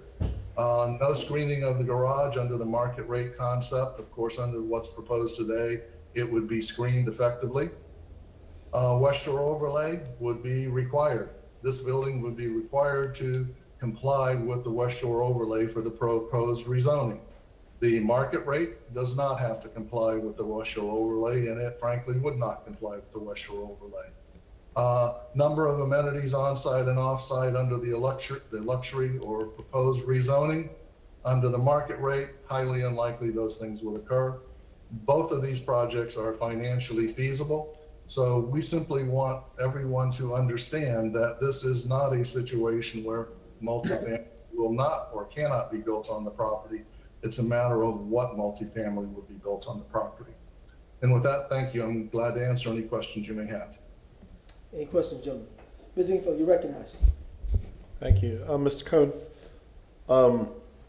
just a couple of questions. I think some of these came up the last time, but it's been a couple of months. So the project that you spoke to, or that Mr. Mechanic spoke to, is 546 units, additional units. Yes, sir. I'm sorry? I just said yes, sir. Oh, okay. That was approved by a prior council in what year? 2018. Okay. And so your premise, your argument is that under that PD, all you'd have to do today, if you were going to build under that PD with the 546 units, is go down and start pulling permits, right? That's correct. And we even went to the extent of developing a concept to determine whether we could physically get 546 dwelling units on the property.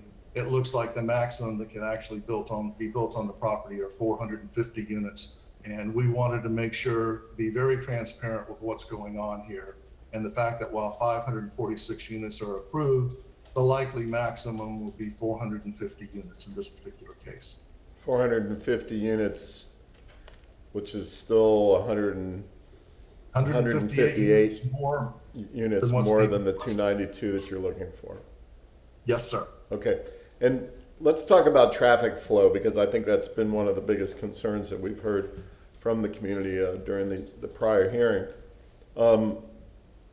Have you modeled I know it's not perfect, but based upon the traffic flow of other residential properties, including both Mariner buildings, have you modeled what direction that traffic coming in and out of your new building, if you're fortunate enough to build it, what direction it's going to go? Is it going to go out Hoover?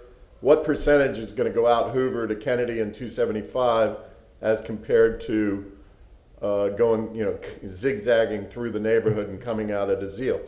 Are you able to model that? We have modeled that. Basically, about 5% of the traffic is likely to use Azeel regardless of what we do with restrictions, directionality, that sort of thing. The vast majority of project traffic will go to Hoover. And that's true for either the office concept or the multifamily concept.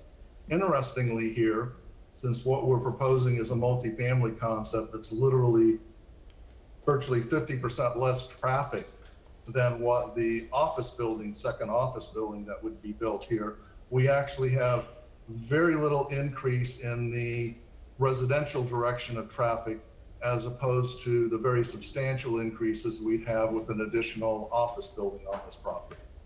And that office building is approved for a little over 223,000 square feet. Very substantial building. And in my last question, Mr. Chairman, in regard to the waivers, have you already submitted a revised site plan that eliminates the waivers, or is that what you anticipate doing between first and second reading if you get that far? The matter of the process we're in, we'd be submitting them to you today to be listed as a part of the revisions that we would make between first and second reading. We also are going to proffer a condition regarding not only the West Shore overlay waiver being removed, but the process by which the project will be reviewed and determined to be compliant prior to construction permits being issued. And I lied, Mr. Chairman, one other question. You mentioned public amenities. I don't recall what they were. I'm not doubting you, but what were the public amenities being proposed today? We have a series of public amenities. The ones of which are on the property would be listed on the revision sheet. They are a bicycle station, water station, pet stations along the property. We've also talked with the neighborhood and agreed that we would provide some additional off-site amenities if it's the pleasure of the City of Tampa Public Works Department to approve those, because those would be in right-of-way adjacent to the property, so they cannot be a part of the rezoning. But we are certainly willing to put all of the amenities we've agreed with the neighborhood to provide on-site as a condition, and that will be proffered as well. And Ms. Wells always reminds us we're not allowed to include those in our discussions or consideration, I think. I've learned that as well as other things recently. Thank you, Mr. Chairman. And the first condition, which Randy just talked about, is on site, and we have already supplied that to Ryan. Should council approve this application on first reading, we would add that condition along with the removal of the waivers in first and second. Ms. Citro, you're recognized. Thank you very much. Just adding on to Councilman Dingfelder about the amenities, this is not a question, this is a comment. With 5 of the major automobile manufacturing is going to be going electric in the next 5 years, I think it would be hopeful that more and more developments would put in charging stations in their parking areas. Thank you, Mr. Chair. Anyone else? Anything else, Mr. Mechanic, Mr. Cohen? Now, let me just wrap up our initial presentation. Just to recap what Randy said, our proposal today reduces the number of units to be built, reduces the traffic, and reduces the population of the project. All of these things are items that apparently are desired by the neighbors, but they're still objecting to this project. So I'd just like to point out that we think we're doing what the neighborhood is asking to be done. That concludes our initial presentation, and I'd just like to reserve an opportunity. Thank you, sir. All right, we'll move on to public comment. How many we have down in the second floor? Last I heard, it was approximately about 3 people. All right, we'll start with them. Mr. Chairman? Yes, sir, Mr. Jones. Martin Shelby, City Council Attorney. I just wanted to bring to council's attention, just for the purposes of the public and purposes of the record, this is a continued first reading public hearing, and it has been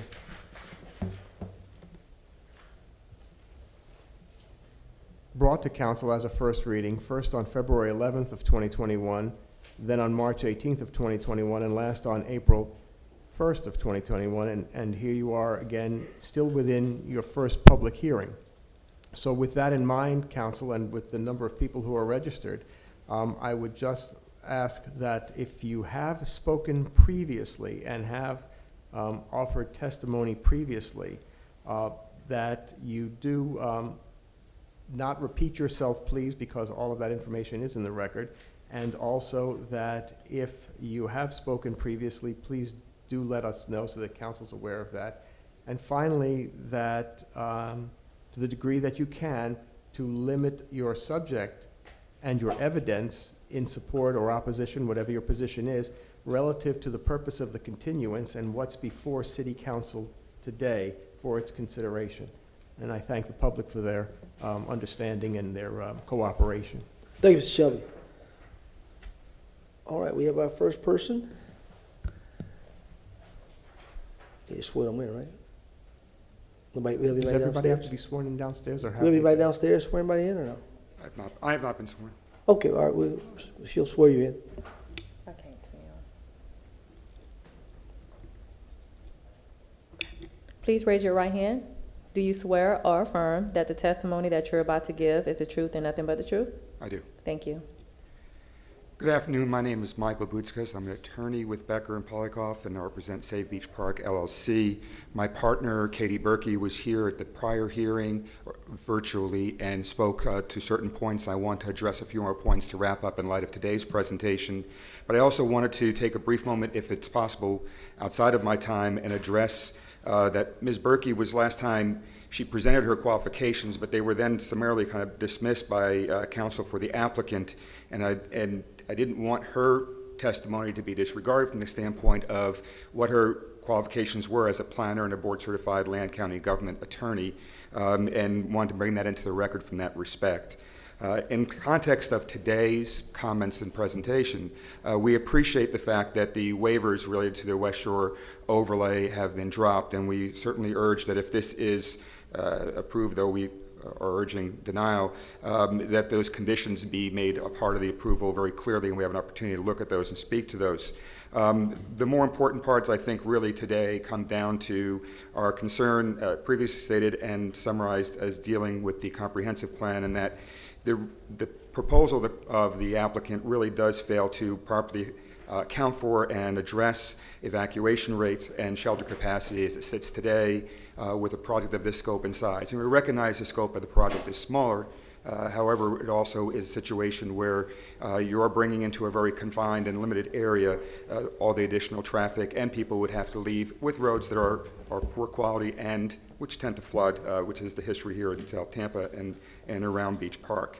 We also believe that the project is incompatible with the scale and character of the neighborhood, because but for the two buildings, which are condo buildings nearby that are 8-story but still shorter than what's proposed, and the building next to it, which is shorter than what's proposed, everything else is much smaller, lower 2- and 4-story office, and lower residential and lower density in that respect. And that's the character and quality of the neighborhood that really needs to be considered protected and preserved in the context of the comprehensive plan and in your consideration today. And again, if you have any questions, let me know. Thank you, sir.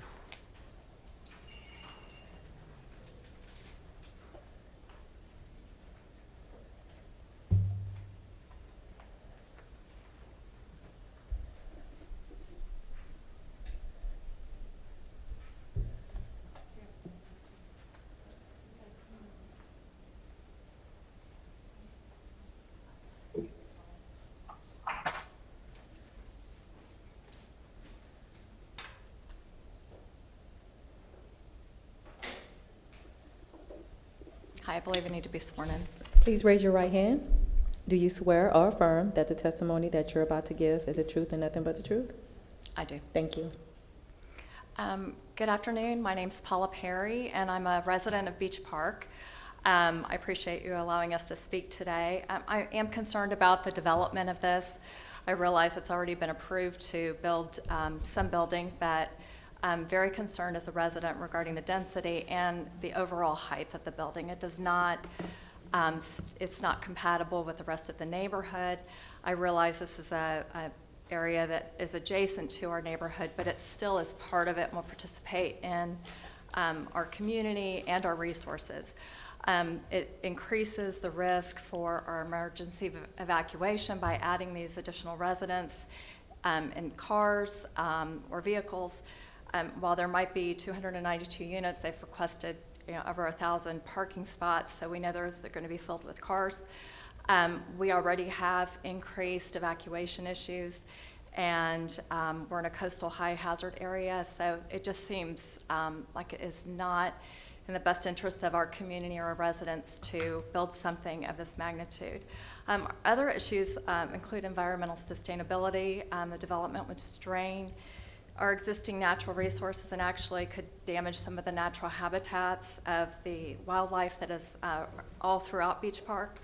The construction and the building itself and then the ongoing construction could damage the surrounding area, which is habitat to herons, white ibis, snowy egrets, manatees, and great horned owls. We're very concerned about schools being overcrowded, even if they are empty nesters. There may be families that move in there, and we welcome families. It's a neighborhood. And so we are concerned about having our already crowded schools being even more crowded. And we're just overall concerned about the diminished quality of life. Beach Park's a wonderful neighborhood, and it has been a great opportunity to live there and be part of Tampa, but the development that is being allowed and continued, and this is not the only project, but I understand it's the only one we're speaking about this time, just seems to be not adding to our quality of life or our citizens. Thank you. Thank you.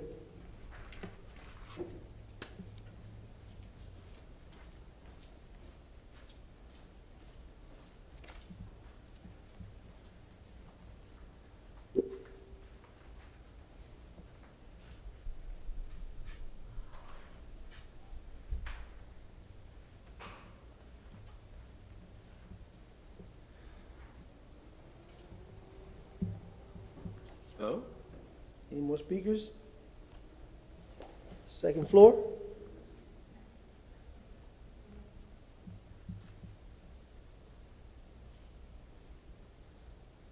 Anybody else on the second floor? All right. We'll go to our registered calls. All right, we have George Chang, which is visible. We need Dominique Costello to turn on your video, as well as Jean Strohmeyer, Arnold Hubbard, and Tim McGoffey. If you could please enable your video.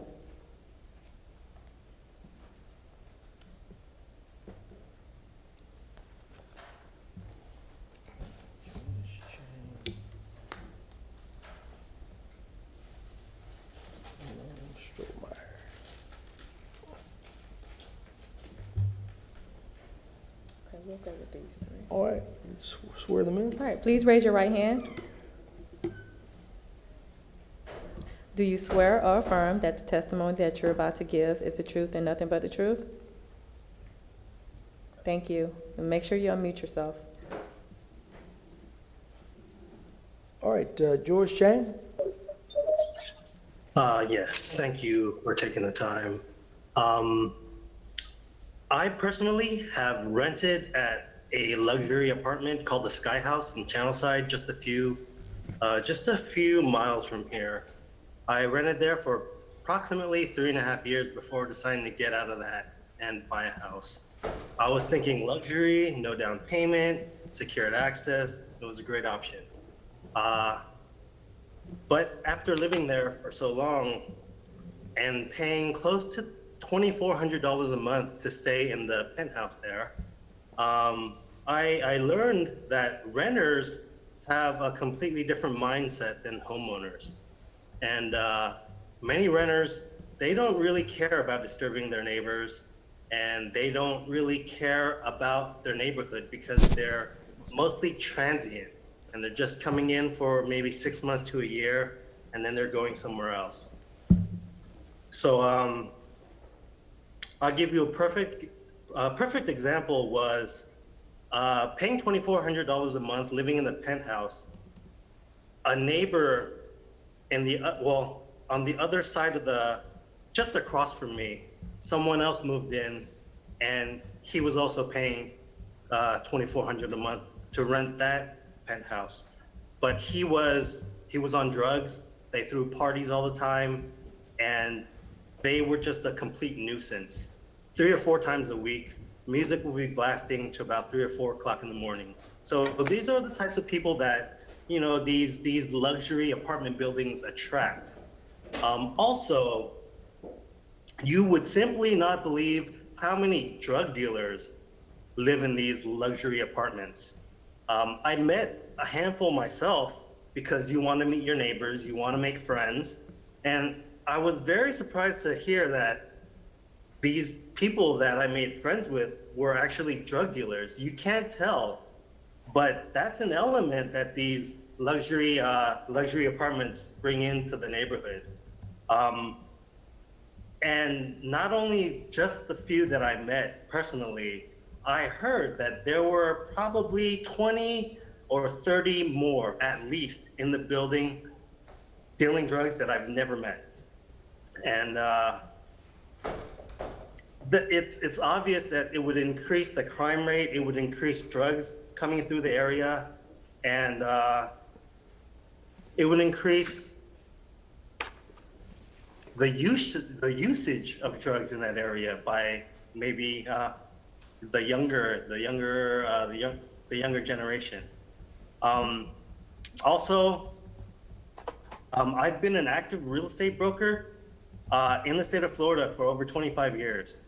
And in my professional opinion, there's absolutely no way the saturation of this area with an additional, 300 apartments would benefit single-family homes, which Beach Park is primarily an area for. Also, with pets, over 50% of American households, they own pets.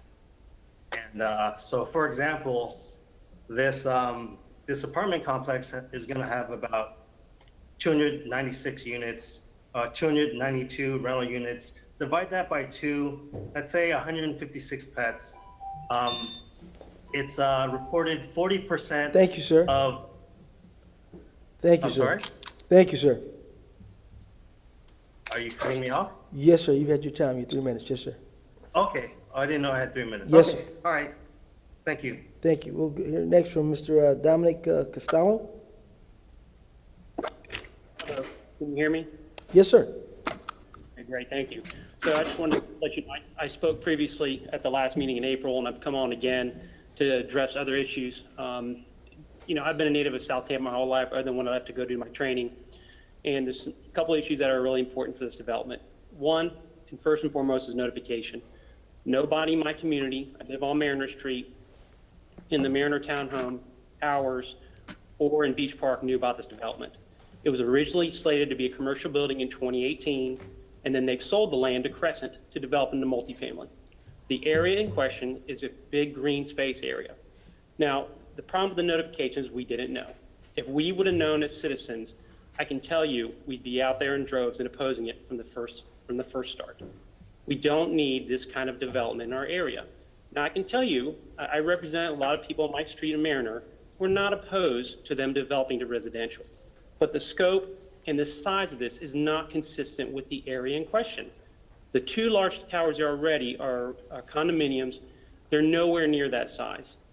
And what I would respectfully request of the city council is to revisit this situation and speak to the developer and try to come to an agreement, not just with us, who are going to be mostly impacted, but the entire community.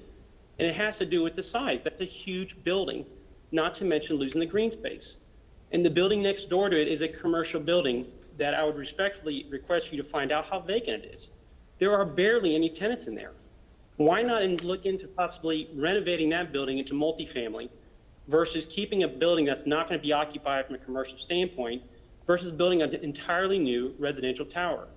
I get the financial times we're in regards to low interest rates and the ability to finance these kind of deals, but it's not the right fit for the community. And I would also strongly recommend the city council reconvene and have a meeting, but make us the first item. I've been operating, doing procedures, trying to see patients, hanging on to get in on this meeting, and it's constantly being kicked down the road. have a meeting in the morning where citizens and homeowners like myself can schedule to be there, and it goes on the agenda first, and we can voice our opinion. I think you'll find a lot more, many people like myself are not for this. And so it just needs to be something that it's brought to our attention, and it wasn't. The second part I want to bring up is what's right for South Tampa. We've seen all these developments going on south of Gandy on West Shore, and you have, entire community, I'm sure you all know about SOG, and they're up in arms about what's going on. You're trying to do that to us now? This is not the right project for us. South Tampa is developing too quick. You have 1,500 units going into West Shore Mall.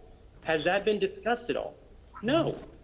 You have Georgetown Apartments that's been torn down, the huge parcel of land between Gandy and Kennedy. That hasn't been developed. So why are we going to put another development when we have two other developments that are already approved to do this? It doesn't make any sense. Sometimes I would like for us to step back, listen to its citizens, and take a pause. We need to really think this through. Commissioner Dingfelder is going to meet with us next week in our area. I respectfully invite all the commissioners to show up, especially those of you who voted in favor of this project. We, the citizens, had no idea this is going to be put forth. It's going to have huge ramifications for our community, and we're just not interested in what has occurred south of Gandy occurring to us now. It's not right, and it's not the right footprint. And I would encourage you to drive down there and look at what's there. The commercial buildings there are mainly 2 stories, and they want to put huge condos in? It's just not right. It's just wrong, and I really think the city council should have another meeting, have us be the first agenda, and I think you'll see many more citizens like myself show up. We're not trying to be unreasonable. We understand Tampa has to grow. Thank you, sir. Sometimes we just have to take a pause and assess things. Thank you, sir. Next, we'll hear from Jean Strohmeyer. Hello, can you hear me? We can hear you. Okay, hi, I'm Jean Strohmeyer, and that's kind of all we wanted, as Dominic said, is a pause. We've been wanting a pause for now, we're going on 20 months, I believe. And he asked, it doesn't make sense. No, you can't make sense out of nonsense. We all know that, but they just keep trying and trying. And I did speak at the last one, and I believe this is the correct one. This is going to change their entire neighborhood. It changes our neighborhood of what's been going on. It just changes who we are, our identity, our very essence of who we are in our community.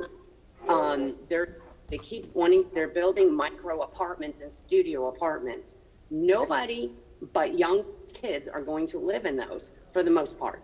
I had a studio apartment when I was 15 years old, and I moved out, and I've never moved into one again. I live in my home, and then you want to have a home for your children and family to come and visit.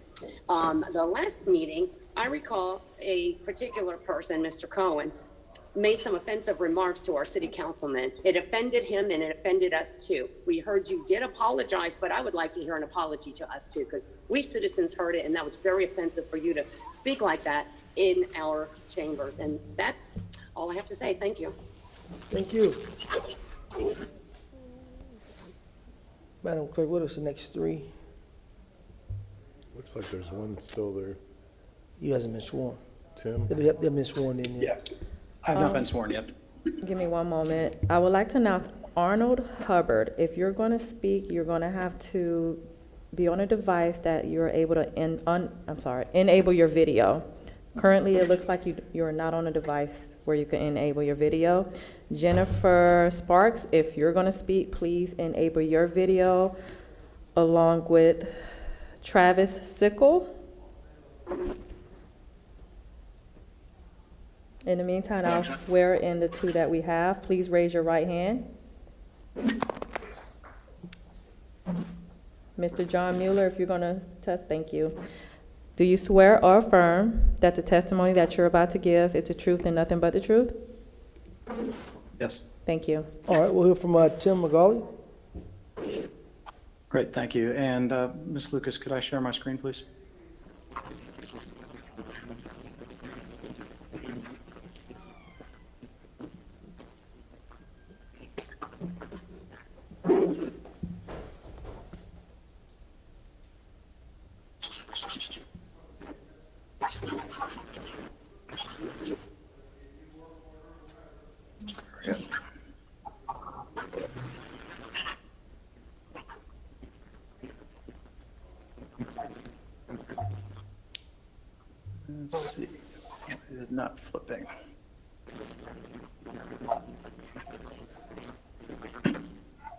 Okay, nope, just went away. Okay. Well, while we're figuring that out, let's see if we got it here.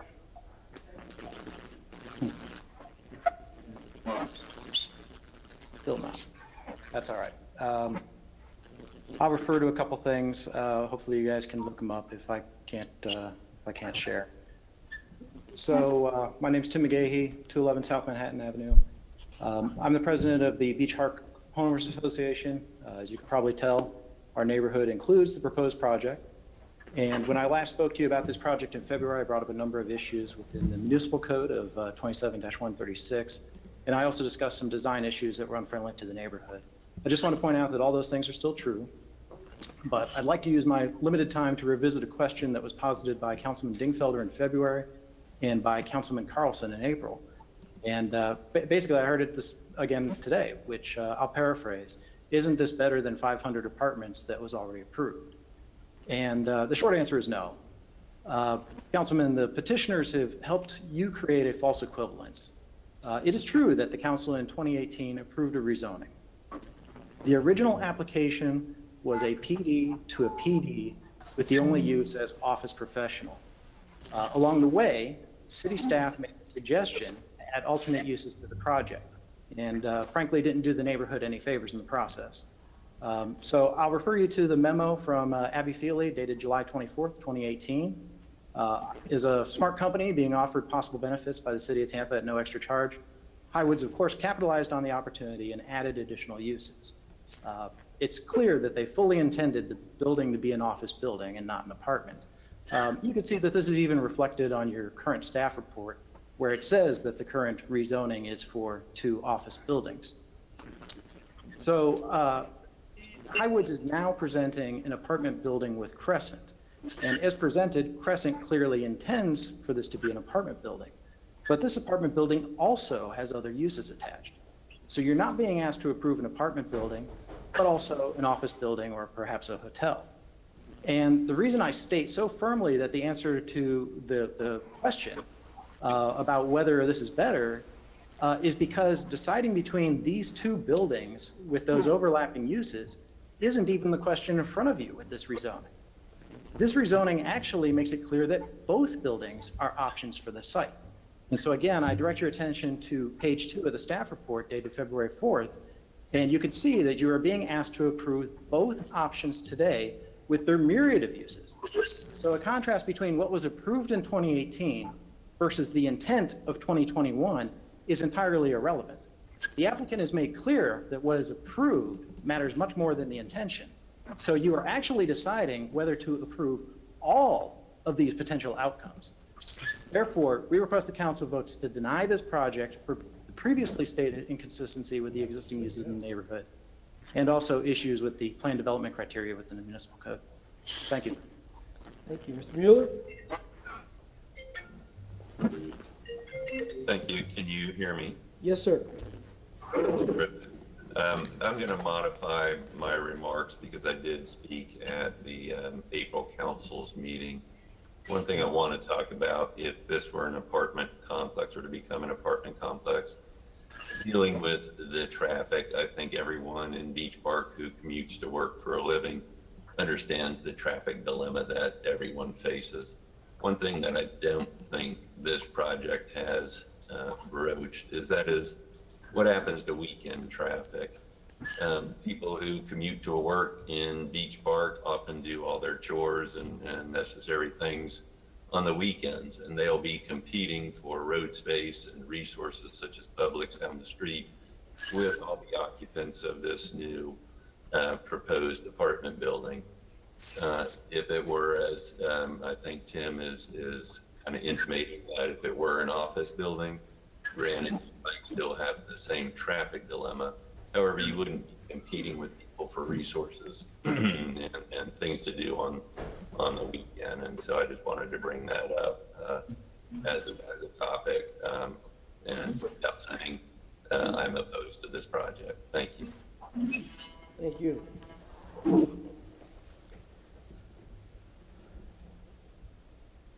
All right, Madam Clerk, who's our next three? All right, we have four. If you all could raise your right hand to be sworn in. Mr. Wolfson, if you're going to testify, please raise your right hand. Thank you. Do you swear or affirm that the testimony that you're about to give is the truth and nothing but the truth? Thank you. All right, I had first saw Mr. Lindsay Scorellis.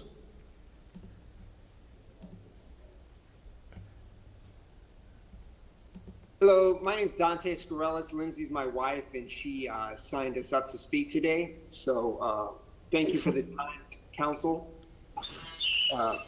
I'm here today as a parent who lives in Beach Park in close proximity to this development and the several others that are being proposed that we're going to discuss over the next several months. I have 3 children under the age of 6, one of them with special needs. The traffic is of utmost import to our family and the concern of using.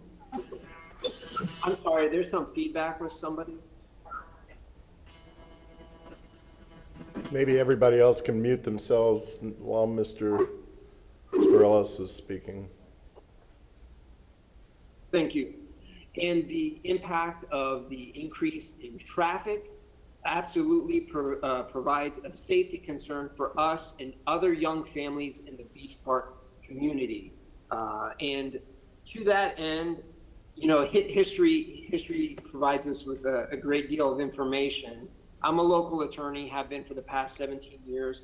I looked up a United States Supreme Court case that I was aware of regarding a similar issue such as this, dealing with apartment houses being put in a quiet neighborhood. And our attorney for the Safe Beach Park LLC put this very accurately. We're talking about the character and quality of our neighborhood here for our families. And in the Village of Euclid versus Amber Realty Company, from 1926, the United States Supreme Court said the following, that oftentimes apartment houses are a mere parasite, constructed in order to take advantage of the open spaces and attractive surroundings created by the residential character of the district.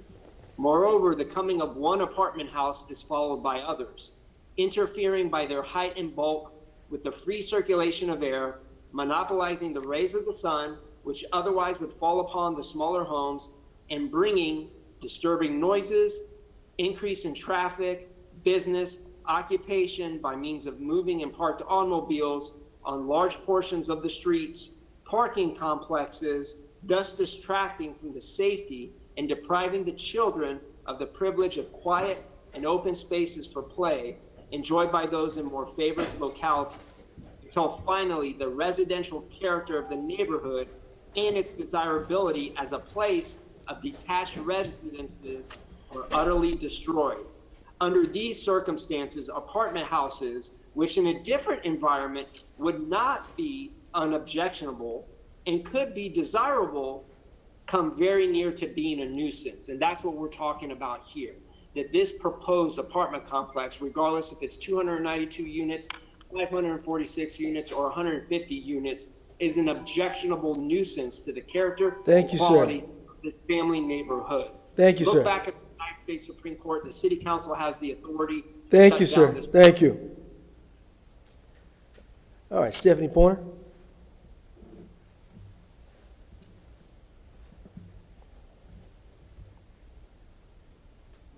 Can't hear you, Steph.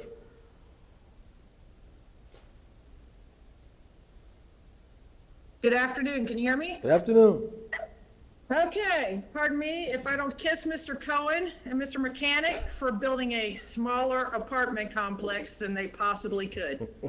I just wanted to speak briefly in support of the neighborhood against this project or the expansion of it. As you all know, we feel how we feel about building of apartments in South Tampa. It has become ridiculous. Every map I looked at said this wasn't in the West Shore transportation corridor, so I'm kind of confused because this is South Tampa, and South Tampa is not supposed to have growth. But that's just me. The land experts can confirm or deny that. And the previous permitting was done without the knowledge of Beach Park because this area, it's a city, was not included in a neighborhood association, so they weren't expected to notify anybody. While absolutely nothing is desired by those in the neighborhood, condos would certainly be preferred to the plywood palaces proposed. As homeowners, we avoid homes with built of wood. Why would we continue to build a multi-story apartments with such materials, especially in the CHHA? It is an absolute no-brainer to delineate between apartments and condos when you drive past the new development. The apartments only have block towers for elevator shafts, and the rest is plywood. What happens to plywood in Florida? These folks who want to throw up the fastest and cheapest buildings, they are destroying the look of our city. No worries about termites or hurricanes here. Not their problem. They'll make their money and run. For example, Casabella was built in 2007 of wood and has been systematically over the past 2 years been torn apart and rebuilt one section at a time. Rotten wood exposed in every section of the property. If you actually stop and look at some of these projects that have been approved since the 2016 comp plan was put in place, the deterioration on the outside of these buildings is very noticeable. Why do we continue to build trash within our city? Why do we keep allowing them to build 1 and 2 bedroom apartments rather than homes for families? Why does the city over and over again give developers free rides while still expecting the citizens to fill in the gaps for these sorts of projects? We have no public safety impact fees. Transportation impact fees haven't been raised in 30 years. The CHHA building guidelines fall far below that of other municipalities expect. It's time for the city of Tampa to step up their game and have higher expectations for these builders. Thank you, sirs. Thank you. Sean Luttrell? Good afternoon. Can you guys all hear me okay? We can hear you. I'm a little bit under the weather, so if my voice cracks a little bit, I'll have to clear my voice, so I apologize. A little bit of my background, I'm at 5825 Mariner Street. I'm also a practicing architect in Tampa. We have a small architecture firm. I'm licensed in the state of Florida as well as Texas. My background started out in construction, and from there I evolved into architecture. And I got my master's degree from the School of Architecture and Community Design here at University of South Florida. Beyond that, I've had studies in real estate development at Cornell University. And I just want to give you my input from a professional standpoint. First of all, you know, the architecture on this building from an architect standpoint is actually rather nice. I can say that these guys put a lot of effort into it, and the building itself looks very, very well designed and presentable. My concern is with the scale of the project. I understand that from our standpoint, we have a single-story house on Mariner, and we look at the condos as if they don't belong on our street. Those are 75 or 80 feet tall, depending on where you're getting your facts from, but this proposed development is 138 feet. So there's concern there, obviously, about the scale of the project. The bigger concern for me, personally, and I think for everybody in our neighborhood, is that if this particular project is approved, it's going to be a snowball effect for every other parcel in that office district area there, where they will all be torn down, I would suspect, over the next 10 years and converted over to rental products. So whether it's market rate or it's higher end luxury, I'm pretty confident. I get queries weekly for taking down existing offices and converting those or redeveloping those on a regular basis. We have even requested to do micro units in buildings that are somewhat close to what they have over there. We're talking 350 to 450 square foot units. We try to stay away from those, and we certainly don't do them if it's not appropriate. And in our case, we feel this is inappropriate, and the biggest concern for me personally, it will be a snowball effect, and all those parcels will be redeveloped as apartments. And if that's what's going to happen, I think the city does need to take a pause and look at what the impact is going to be for the community. You guys are there, city council is there to look out for the residents, the community, and we are the residents. This developer has an agenda, and let's be honest, his agenda is the greatest return on an investment. For us, we want the best community possible. And that's why we're looking out for our best interest. And we think that goes not just for us, but for our neighbors, for all of Beach Park, and really all of South Tampa. That's really all I have to say, so I'll let you guys continue on. Thank you, sir. Mr. Mark Wolfson? Yes, good afternoon. Thank you for the opportunity. I'll be brief. Others have spoken about specifics, which they know a lot more than I do. I'm here to say that obviously, once this decision is made, it forever changes kind of the neighborhood. I'm a 29-year resident of Beach Park and a lifelong resident of Tampa, and it forever changes the character of the neighborhood. And you can't think about these, although these come to the city council as individual requests. There's a series of these that are planned over the next several months, different developers, different interests, et cetera, but nonetheless, continuing this march toward building multifamily type of projects in our community, changing, as I said, the character forever. And I think the city council members, as fiduciaries for the residents, the citizens, et cetera, need to think about in the broader context of just this one unit. And that someone made the comment about you need to take a pause perhaps and look at overall what's the impact of all these projects on traffic. We talked about potholes. There's on, I guess it's on, maybe it's on Spanish Main right now. There's a big series of potholes there. They're just going to get worse. Traffic's going to be pushed on onto Azeel more and on Cleveland more. And then you walk in the neighborhood puts you at physical safety risk and things of that nature, as well as the impact on the school systems.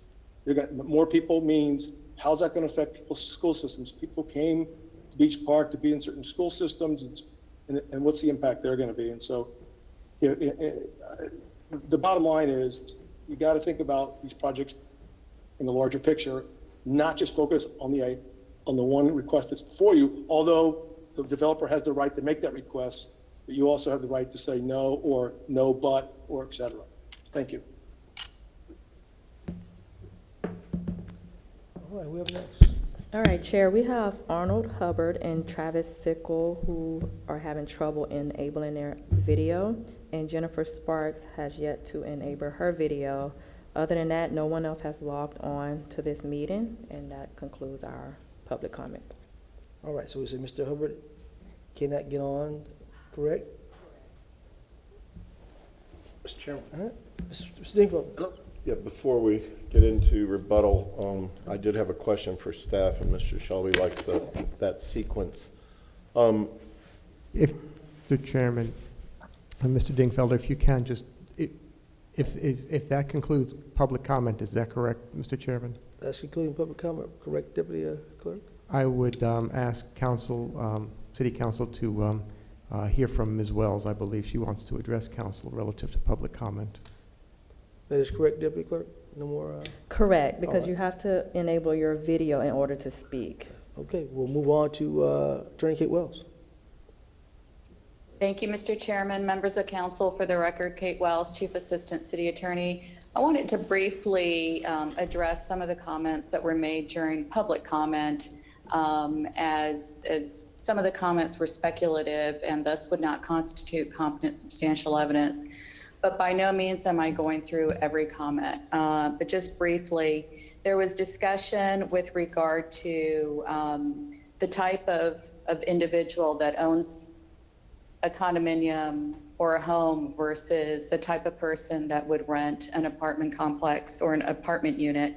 That, that form of ownership, whether it's a for sale product or a lease product, that is not something that this city council regulates as part of the rezoning process. So I just wanted to make that clear for the record.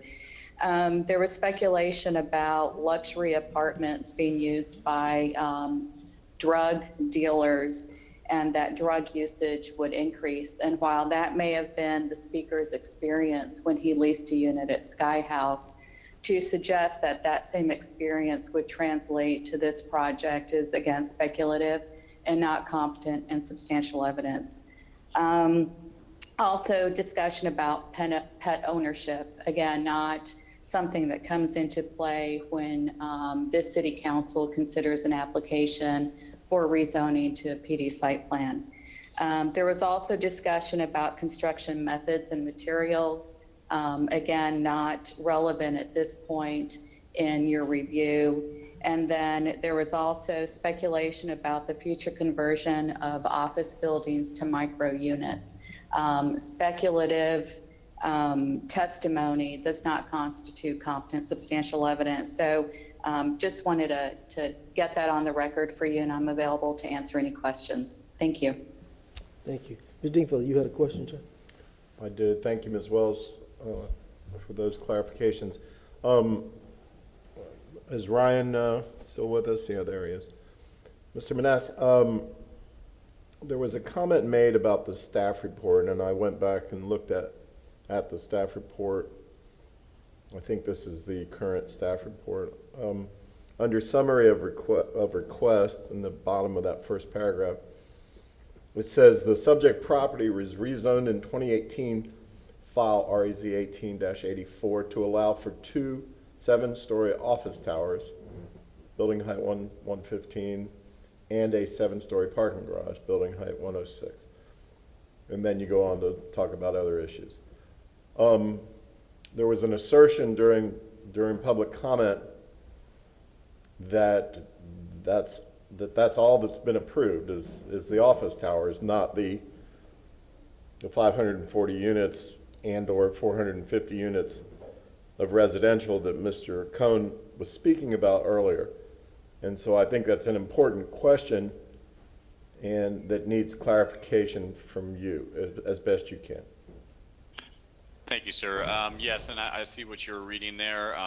It could have been an error on the staff report because I do have rezoning 1884 certified site plan up on my screen, and the request to rezone that is signed by council on 12/6/18 was for PD to PD for office, business, professional, medical, office, hotel, multifamily, residential. And also on page 1 of the staff report, you'll see the from to the to, and it does state office, business, professional, medical, hotel, and residential multifamily. And then my second part of my question is, can you confirm what Mr. Cohn said at the beginning of his presentation, that currently it's approved, I think, for 546 units maximum, and I guess they're proposing 450, or they're saying that 546 wasn't really realistic under the existing PD, but 450 units might have been realistic, and now they're suggesting 292. Can you confirm those 3 numbers? Councilman Dingfelder, yes, sir. So on the first hearing, I believe I did confirm that when the question was raised originally. So through their consistency matrix that's on the plan that's approved for 1884, they could get up to that total of 546 units. What Mr. Cohen was explaining, I think, was the feasibility and the design and how much they can actually fit. So I couldn't really comment on that. But as far as the rezoning 1884, I can say yes, through that consistency matrix and the allotment that's already approved, they can get that many dwelling units. Okay, thank you. Mr. Carlson, you recognize. Could I just ask a follow-up question? One of the neighborhood leaders said that if we approve this today, we're approving the new entitlement and the old entitlement from 2018. Is that how you read it? Is this not a new PD completely, which would be limited to the plan that's presented, or would it also include the 2018 one? Thank you, sir. Ryan Manasse, Development Coordination. Councilman Carlson, it is option 1 and option 2, and that's what was sent over originally. So it is to retain the entitlements that they have from 18, and then the option number 2 is showing that separate version that was presented by Mr. Mechanic and Mr. Cohen. So it's 2 options. How often does the city do that with 2 options? There's been a few since I've been doing rezoning that have come in as different multitude of options. I believe actually one of the second readings today just had one item number. I don't know if that's relative. I'm sorry if it isn't, Kate. But we had the one with the DRI that just went. No, just wondering in general. You don't have to tell me a number. Thank you. Okay. Yes, sir. I think the applicants will rebuttal, correct, Mr. Shelby? Yes, sir, if there are no more questions of staff or the petitioner. Any more question of? Or anybody else, if council has any questions. All right, we'll turn it back to Mr. Mechanic. Thank you, Mr. Chairman, council members. I would ask for more time for my rebuttal. They, I think, took over 45 minutes, and I do not need anywhere near 45 minutes, but there is a lot to cover here. First, I would like to clarify, we have a charging station in the garage today, and the plan would be to add more charging stations as the new development occurs on the property. The building will be made out of concrete, will not be made out of wood, although I certainly respect as well as comment that is not a legitimate basis for a rezoning decision.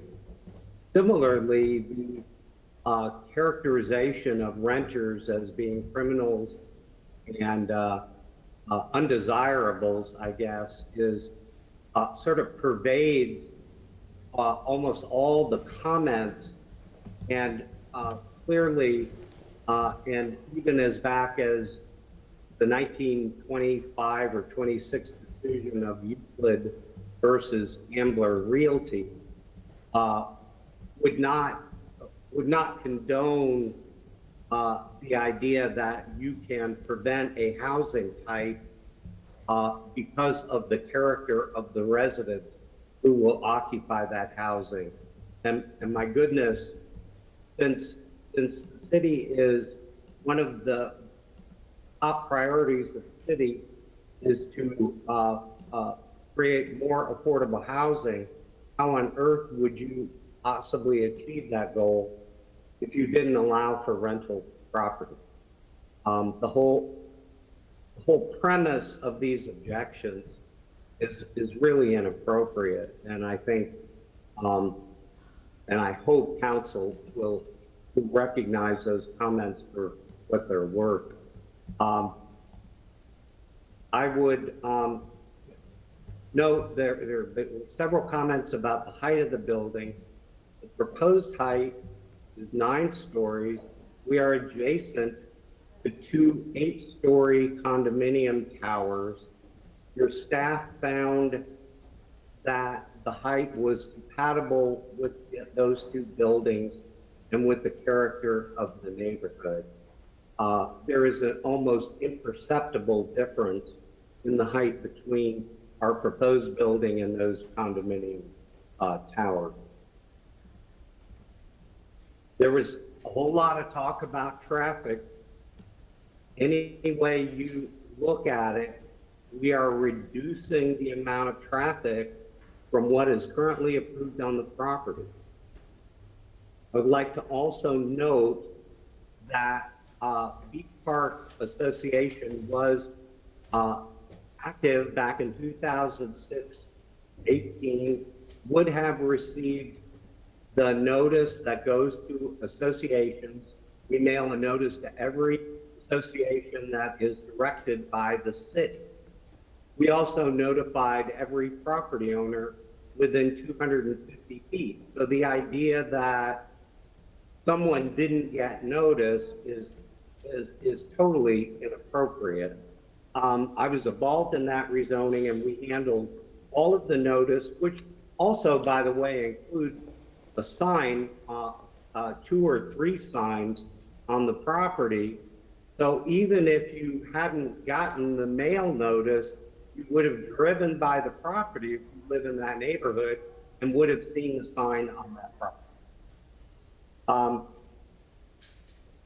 I would, the first speaker, the attorney,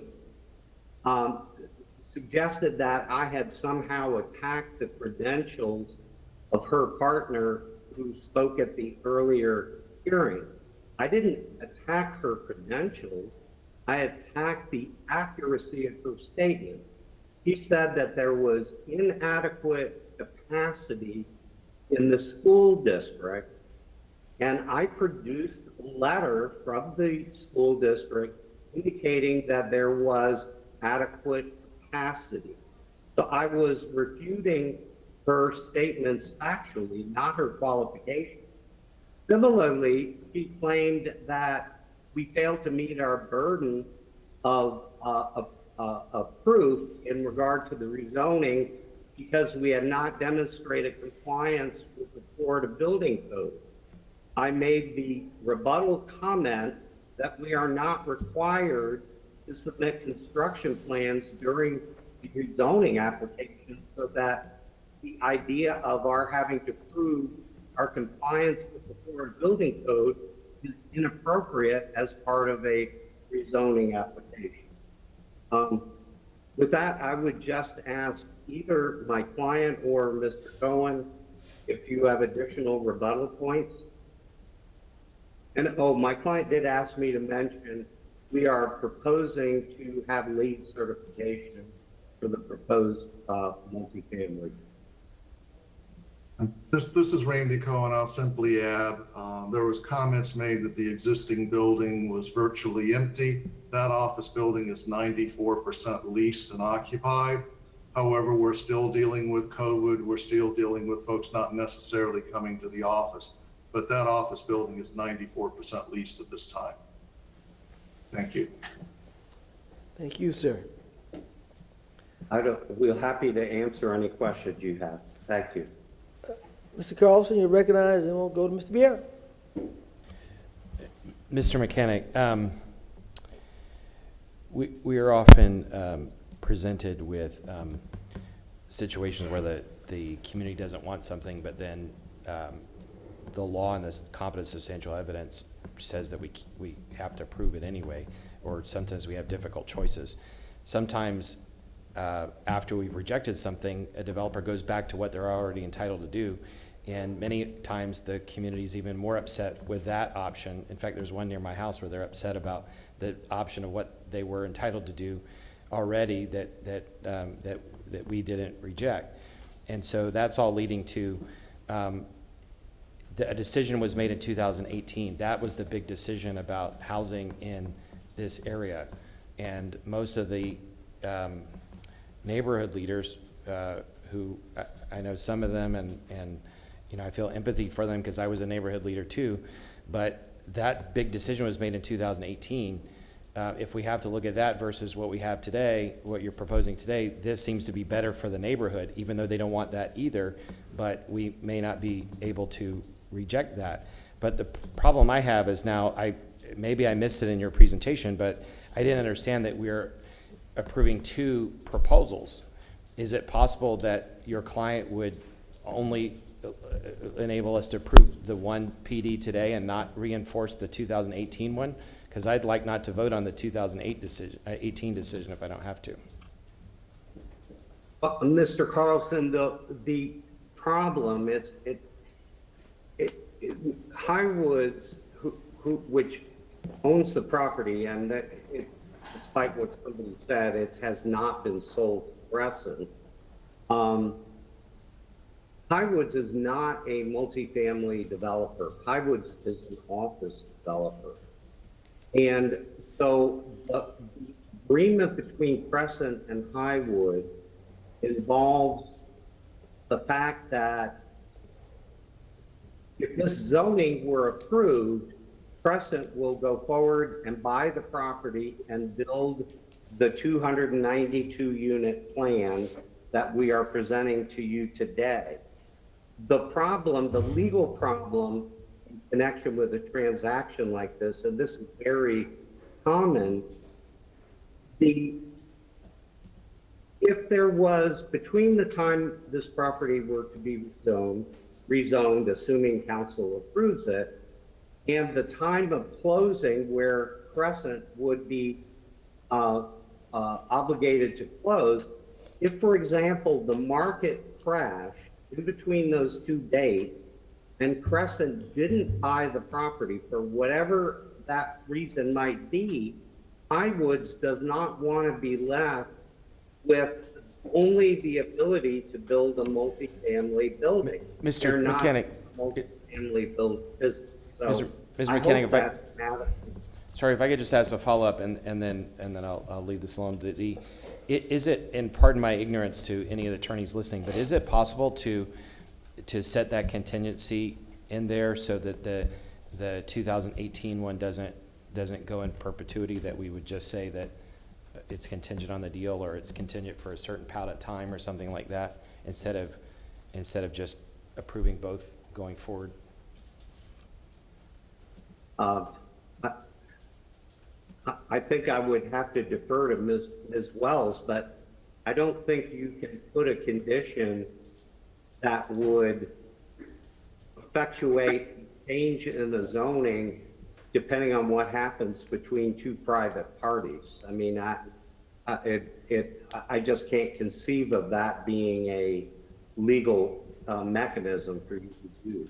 I don't know. Thank you, Mr. Mechanic. This is Kate Wells for the record. And I do agree with Mr. Mechanic's statement. Alternatively, when council looks at a rezoning, you have to make a determination based upon the competent substantial evidence in the record if they've met their burden of proof with respect to the criteria. In this case, I think we're looking at section 27-136 of the code. So to include that kind of condition undermines council's findings on whether or not that criteria was met. But what competent substantial evidence would we have heard to allow two zoning approvals to go forward simultaneously? And pardon my ignorance, I think this is the first one that's happened since I've been here. We've had a few applications like this since I've been here, and that's about 1.5 years now. In fact, Brian mentioned there was another one that was approved today on second reading. So council has done it. With respect to the 2018 approval, that finding has already been made. That was approved. So council would not be looking at the 2018 approval and making that finding all over again. And then with respect to option number 2, what's being proposed is a density that is less than what was approved back in 2018. So all of the evidence presented by Mr. Mechanic and his team, as well as the evidence presented by Ryan Manasseh, city staff, the Planning Commission, when Jennifer Malone, I believe, spoke at the very first hearing in February. So you have staff reports and the presentation by Mr. Mechanic, the evidence introduced by his team in support of the application. Ms. Beer, you recognize, sir. Thank you very much, Mr. Chair. I wanted to ask Mr. Mechanic, because I was interested in that Euclid case that was cited. I was amazed. I've kept quiet. I was amazed by some of the words used, and I'm a little upset. What you said, that was a 1925 case, did you say? It's a 1925 or it was the first zoning case where the court upheld the right of a local government to create zoning law. Okay, and that's fine, and I'm not surprised it's 1925, because I don't think that we would have a judge today, or any in the last 10, 20, 30 years, call apartments parasites. So when I hear that term parasites that was cited to us today in public comment, that doesn't surprise me one bit that it's from 1925. I want to touch on some things that have been touched on, talking about arguments against this, saying that this is going to increase drug users, drug dealers, and that apartments are parasites, disturbs me. That has no bearing whatsoever on the issues today. That should have no bearing. I know that everybody agrees on that, but that's something that is, we talk about undesirables. That is something that is undesirable in a land use case. Go on the merits, go on the facts, go on the things that you can rely upon legally, but to call into question the character of the people who will move in and their influence on the neighborhood is awful and disturbs the hell out of me. So I just wanted to put my objections there. Talk about apartments. There's going to be a lot of traffic. We were packing them in like sardines. That's fine. But to talk about the presumptive and expected and foreseeable character of people moving into apartments in the year 2021 should disturb us all. If you're going to come to city council and argue in a land use case, don't make those kind of appeals, because I don't think it's just not going to be well taken. I've lived in apartments. I remember in 2010, due to personal family circumstances, I lived in apartments for 2.5 years. I was a well-off attorney, had to move into apartments. That's, you know, just the way it is. But I just wanted to just register my thoughts in that regard. Not a surprise at all that that's a case from 1925. That's all. Thank you. Anyone else? I tell you, a lot of interesting comments during the public comment sector, and very disturbed by some of the words that were used that refer to people. I talked all day about a housing crisis, all day long. And then I hear a bunch of a NIMBY situation today during a zoning hearing. Not in my backyard. Not in my backyard. Hell, I wonder if they were condos, would we be saying the same thing? I don't know.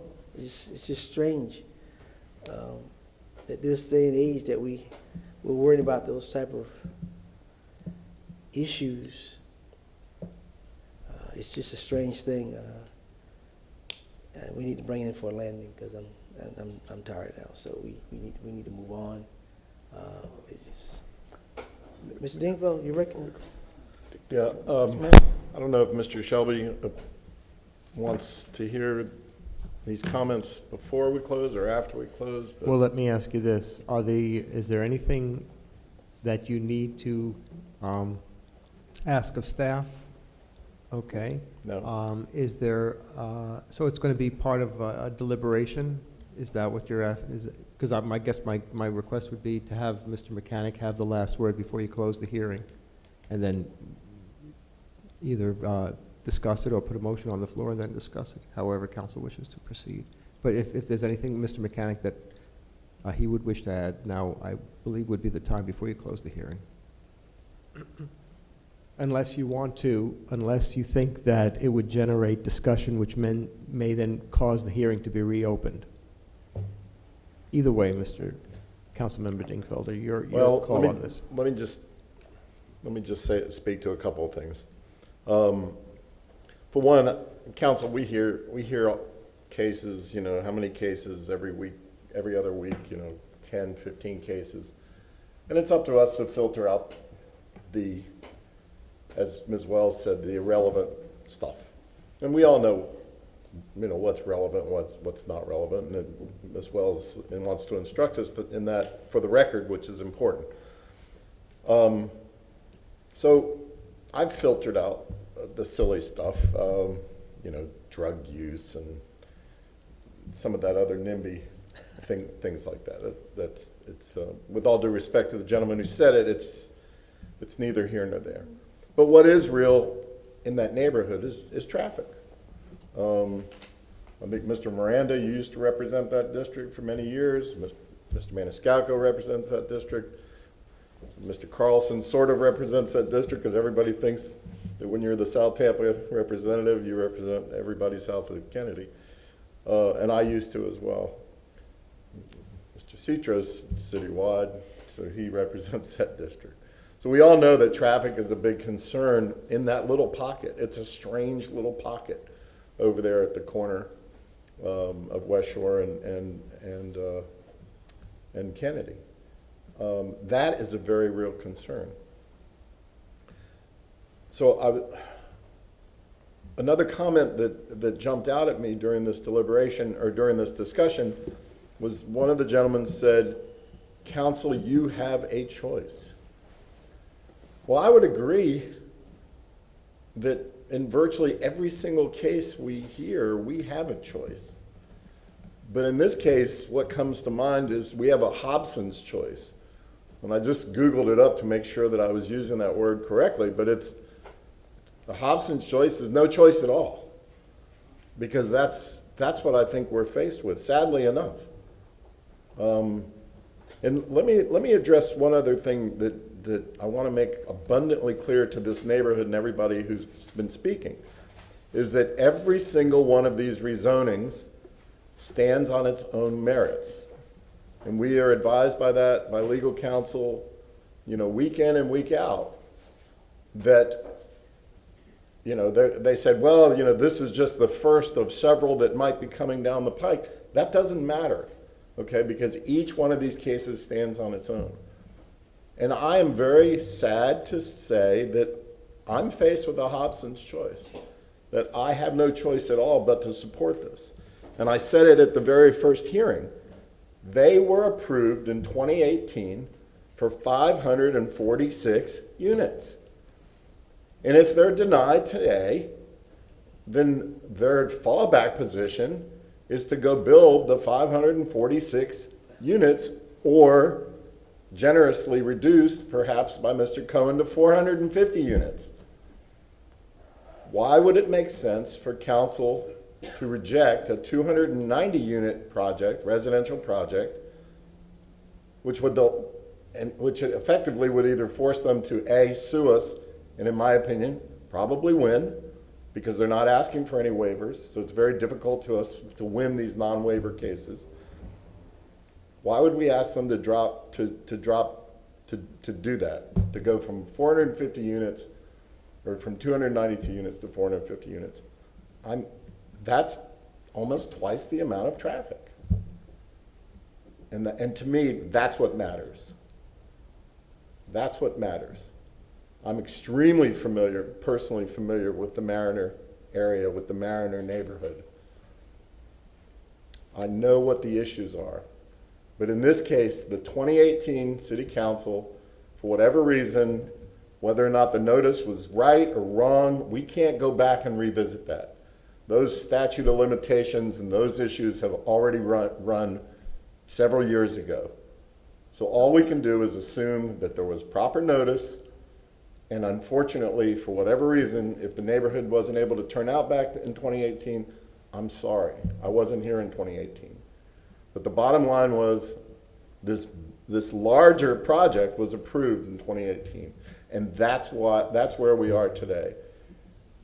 There's nothing I prided myself on spending, now in my third term, supporting neighborhood after neighborhood after neighborhood. But in this case, I can't in good conscience, and I'm sorry for that.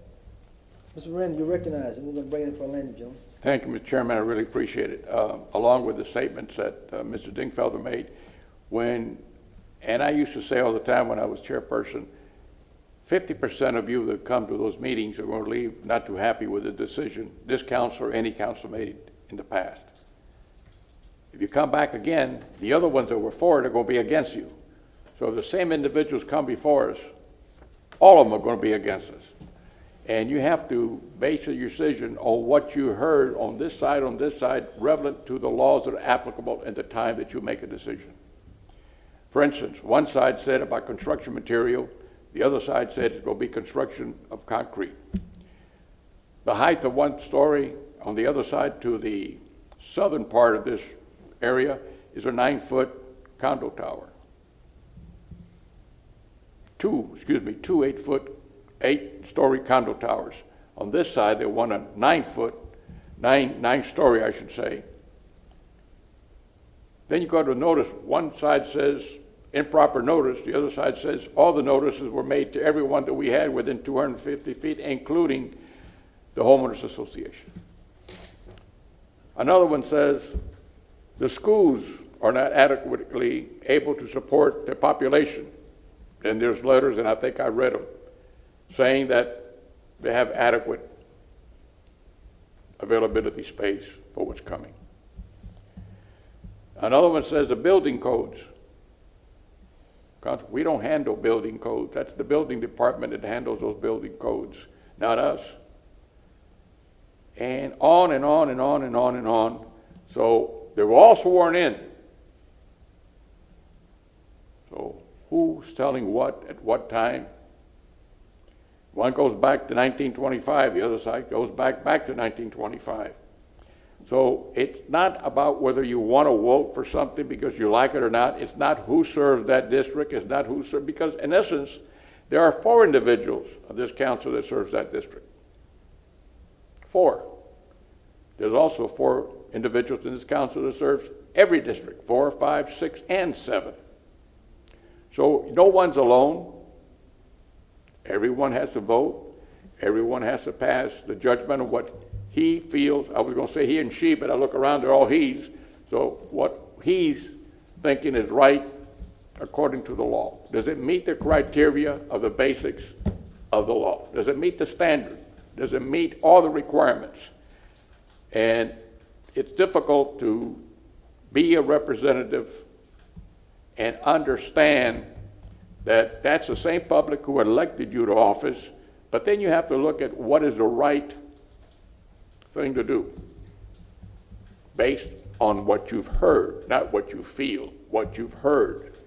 And you have some rhetoric that was, I think, just said in haste. That's what I believe. I hope I'm right. Because when you dislike something, you really, really get into it. And it's just something that's very difficult for the homeowners to say, well, look what he did, look what he did. And you know, in this business that we're in, it's very difficult. Nothing comes easy for both sides, for or those that are not in favor of. And these are the things that we struggle with at least once a month for, like Mr. Dingfelder said, 15 or 20 cases, or twice a month sometimes, that we have. And it's not that we're trying to be popular or unpopular. We base our decisions on according to the law and according to what's applicable. Does it meet the criteria of what was proposed? And there's where we're at, Mr. Chairman. This is a very difficult decision, like most of them are. There are no easy ones. So that's what we took the oath of office for. We said, I do at the end. If not, we wouldn't be here. So that's my closing statement, Mr. Chairman. Thank you. Mr. Mayor, I'm looking for a motion to close. Second. Mr. Maniscalco has made a motion, Mr. Riley has seconded. All in favor? Aye. Any opposed? Motion carried. All right. We'd like to do the honors.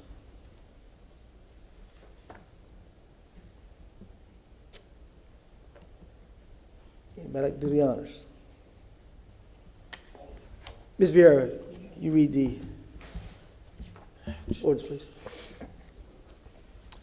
I move an ordinance being presented for first reading consideration, an ordinance rezoning property in the general vicinity of 5426 Bay Center Drive, the city of Tampa, Florida, more particularly described in section 1 from zoning district classification, PD plan development, office, business, professional, medical, hotel, residential, multifamily to PD plan development, office, business, professional, medical, hotel, residential, multifamily, providing an effective date.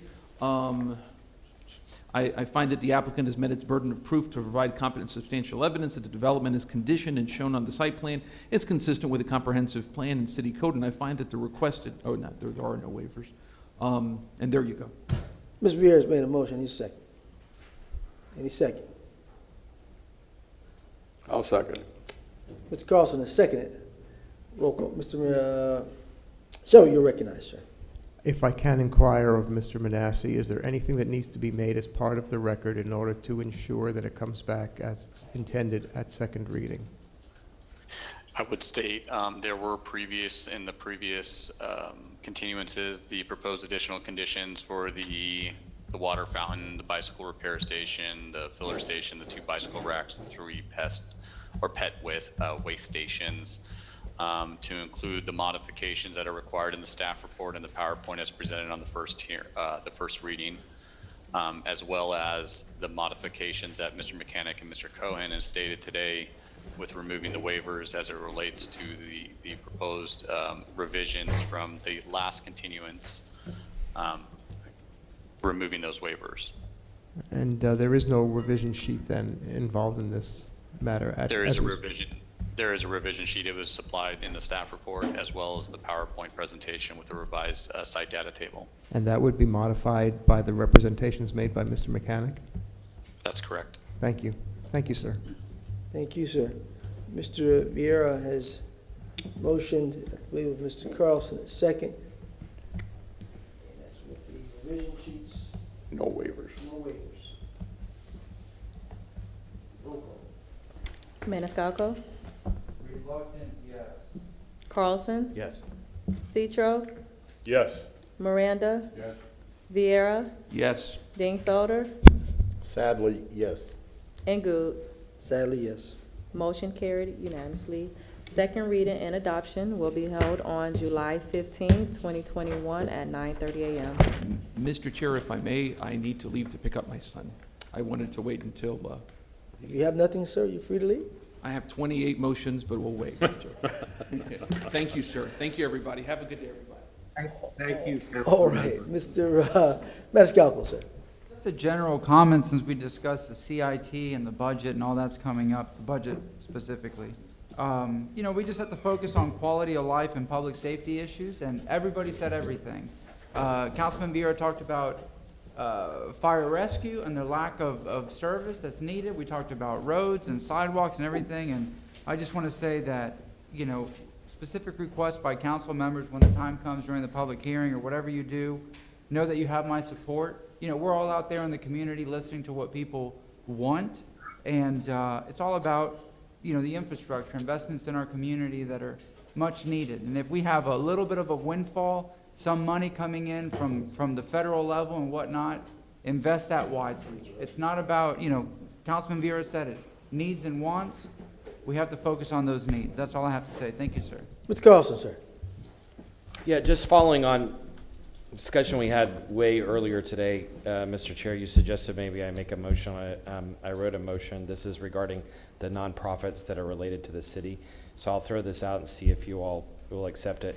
I would like to make a motion to ask city staff to provide an in-person report to City Council on September 2nd to give City Council and the public information on the nonprofits that are controlled by the City of Tampa, their purpose, their board members, the process for appointing board members, their public notice process, their budget, and their administrative budget.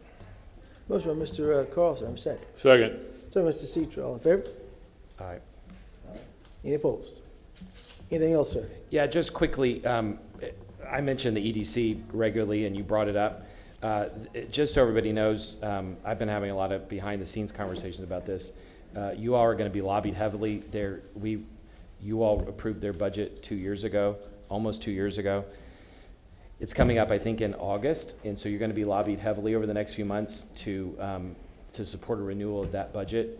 A few things real fast to mention just to start to set the stage. Number one, when we met about their budget a couple years ago, we asked them to have transparency, and one of those things was to list their board members on their website. A few months later, they redid their website, and they still did not list their board members until Carol Post came on the city and insisted that they do it. So they showed that they flagrantly did not want to add transparency.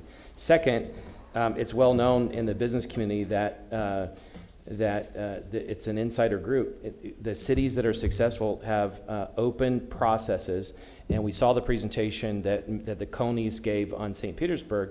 Open processes that are accessible by everybody are the ones that succeed.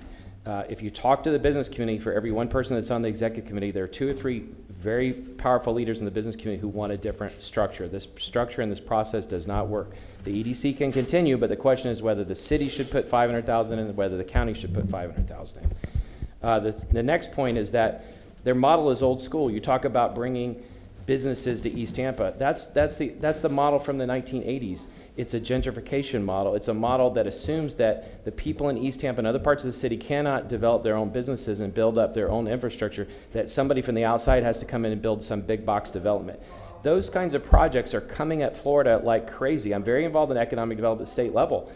Every economic development group in the state is bombarded with contacts. Enterprise Florida feeds these contacts to the EDCs. The EDC in St. Pete and the Pinellas one are kicking Tampa's butt. And they would do it even more if they had access to office buildings. They don't have enough office space to hold all the companies that want to move over there because their economic development process is different. Ours is old school, stuck in the 80s. We can't keep focusing on having a process that just takes these leads that come in and offering them subsidies and help to move. We need to have a whole different look at economic development. The last thing I'll say is you've seen the numbers. Everybody's seen the numbers. Tampa, the EDC is almost 12 years old. Tampa, in the last 10 years, I can go back 12 years if you want, but in the last 10 years, Tampa completely failed at economic development. Completely failed. It's on us now. We've given 2 more years to see if the numbers would change, and they haven't. It's on us now to change the way we look at economic development. And my proposal, which I've told the mayor's office, and I've told the county commissioners, is we need to set up, like Pinellas County has, and Chief Bennett used to oversee this, we need to set up a city-county economic development staff, take that $1 million, we can still have a membership to the EDC like the city of St. Pete does in St. Pete. We can still have a membership, and the EDC can continue to do things that partner with us, but we need a group of people who are focused on real economic development, not just processing these outside companies that want subsidies. Thank you. Maybe you need to take the lead on that, sir. I have been having lots of conversations on it. So if we can have an alternative, we can radically change economic. Otherwise, in 2 years or in 6 years, we're all going to be judged, and our numbers are not going to be good still because we're not changing anything. Thank you. Ms. Citro. Thank you, Mr. Chair. Councilman, citizens of Tampa, Florida is faced with a new $1.1 billion budget. And I just want to read off a few things that really upset me that were left off this budget this year, state of Florida budget, for Hillsborough County. International Institute of Orthotic and Prosthetic Sustainable Expansion, Feeding Tampa Bay, Hillsborough County School District's Summer Bridge Program, Florida Orca Music Education, Zoo Tampa. But here's the two that really fry me. $350,000 to make school pedestrian crosswalks safer. $350,000 for Lois Avenue Complete Streets pedestrian and bike safety. Ladies and gentlemen, I'm always asking you to do this. Call your state representatives, call your state senators, and say these things are really needed. Now for something on lighter news. I make a motion to present the 2021 University of South Florida men's baseball team members and coaches with commendations recognizing their AAC championship victory and their successful 2021 season. This commendation will be presented off-site June 8th at 4 p.m. Go Bulls. Ms. Citro has made a motion. Mr. Maniscalco has seconded. All in favor? Aye. Aye. All opposed? All right. Thank you, sir. Anything else? Thank you, Councilman. Mr. Chair, that's enough from me today. Thank you very much. Ms. Dingfelder. Thank you, Mr. Chairman. Mr. Shelby provided me with a copy of the Form 8B for my my conflict of interest as related to an earlier item today, which I'd like to have received and filed. Item 53. Second, receive and file. Second, Mr. Miranda. All in favor? Aye. Any opposed? Thank you. Motion carried. Anything else, sir? That's it for today. Thank you. Mr. Miranda. Thank you, Chairman. University of Tampa Spartans won the regional in Pensacola, but I will not be making accommodation for them just to win the regional. They will be playing starting June the 5th in Gary, Indiana, for another world champion for District Division II.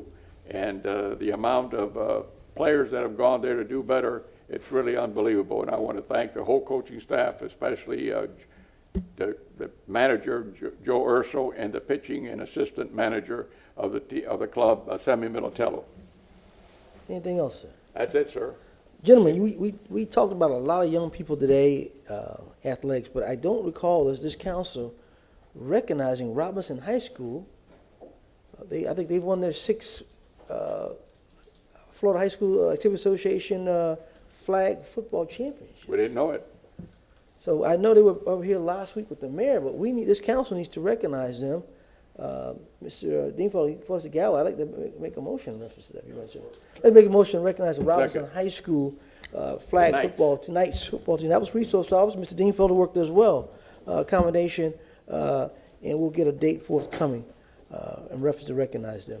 All right. We have a motion and a second. Any discussion on the motion? All in favor, say aye. Aye. Any opposed? Motion passes. Just one more. Earlier we made a motion for Mr. Hero to look at those banking institutions and so forth and so on, but we did not put a date. Let's put July 29th as a comeback date on that. Any objections? We'll add that to the motion. Thank you. Last one, as you know, we just had Memorial Day. I was able to be the guest speaker for VFW 10140. Mr. Melvin Collins is the commander over there, and they've been putting flags at Rest Haven Cemetery for 26 years now. I was glad to be a part of it the last couple of years, but I want people to understand that there is other cemeteries that are doing great things for those, and hopefully next year some of us can go out there and participate in that as well, because they're doing great works on that side of town as well. So I would like to make a motion to give Sergeant Melvin Collins of the VFW Post 10140 a Vietnam War veteran who served our country honorably, has spent his time over 26 years honoring veterans by placing flags on the graves of fallen soldiers on Memorial Day. Later makes a presentation on June 17th. We have a motion and a second. Any comments? All in favor? Aye. Any opposed? Motion passes. Thank you. Motion received and filed. We're adjourned, gentlemen.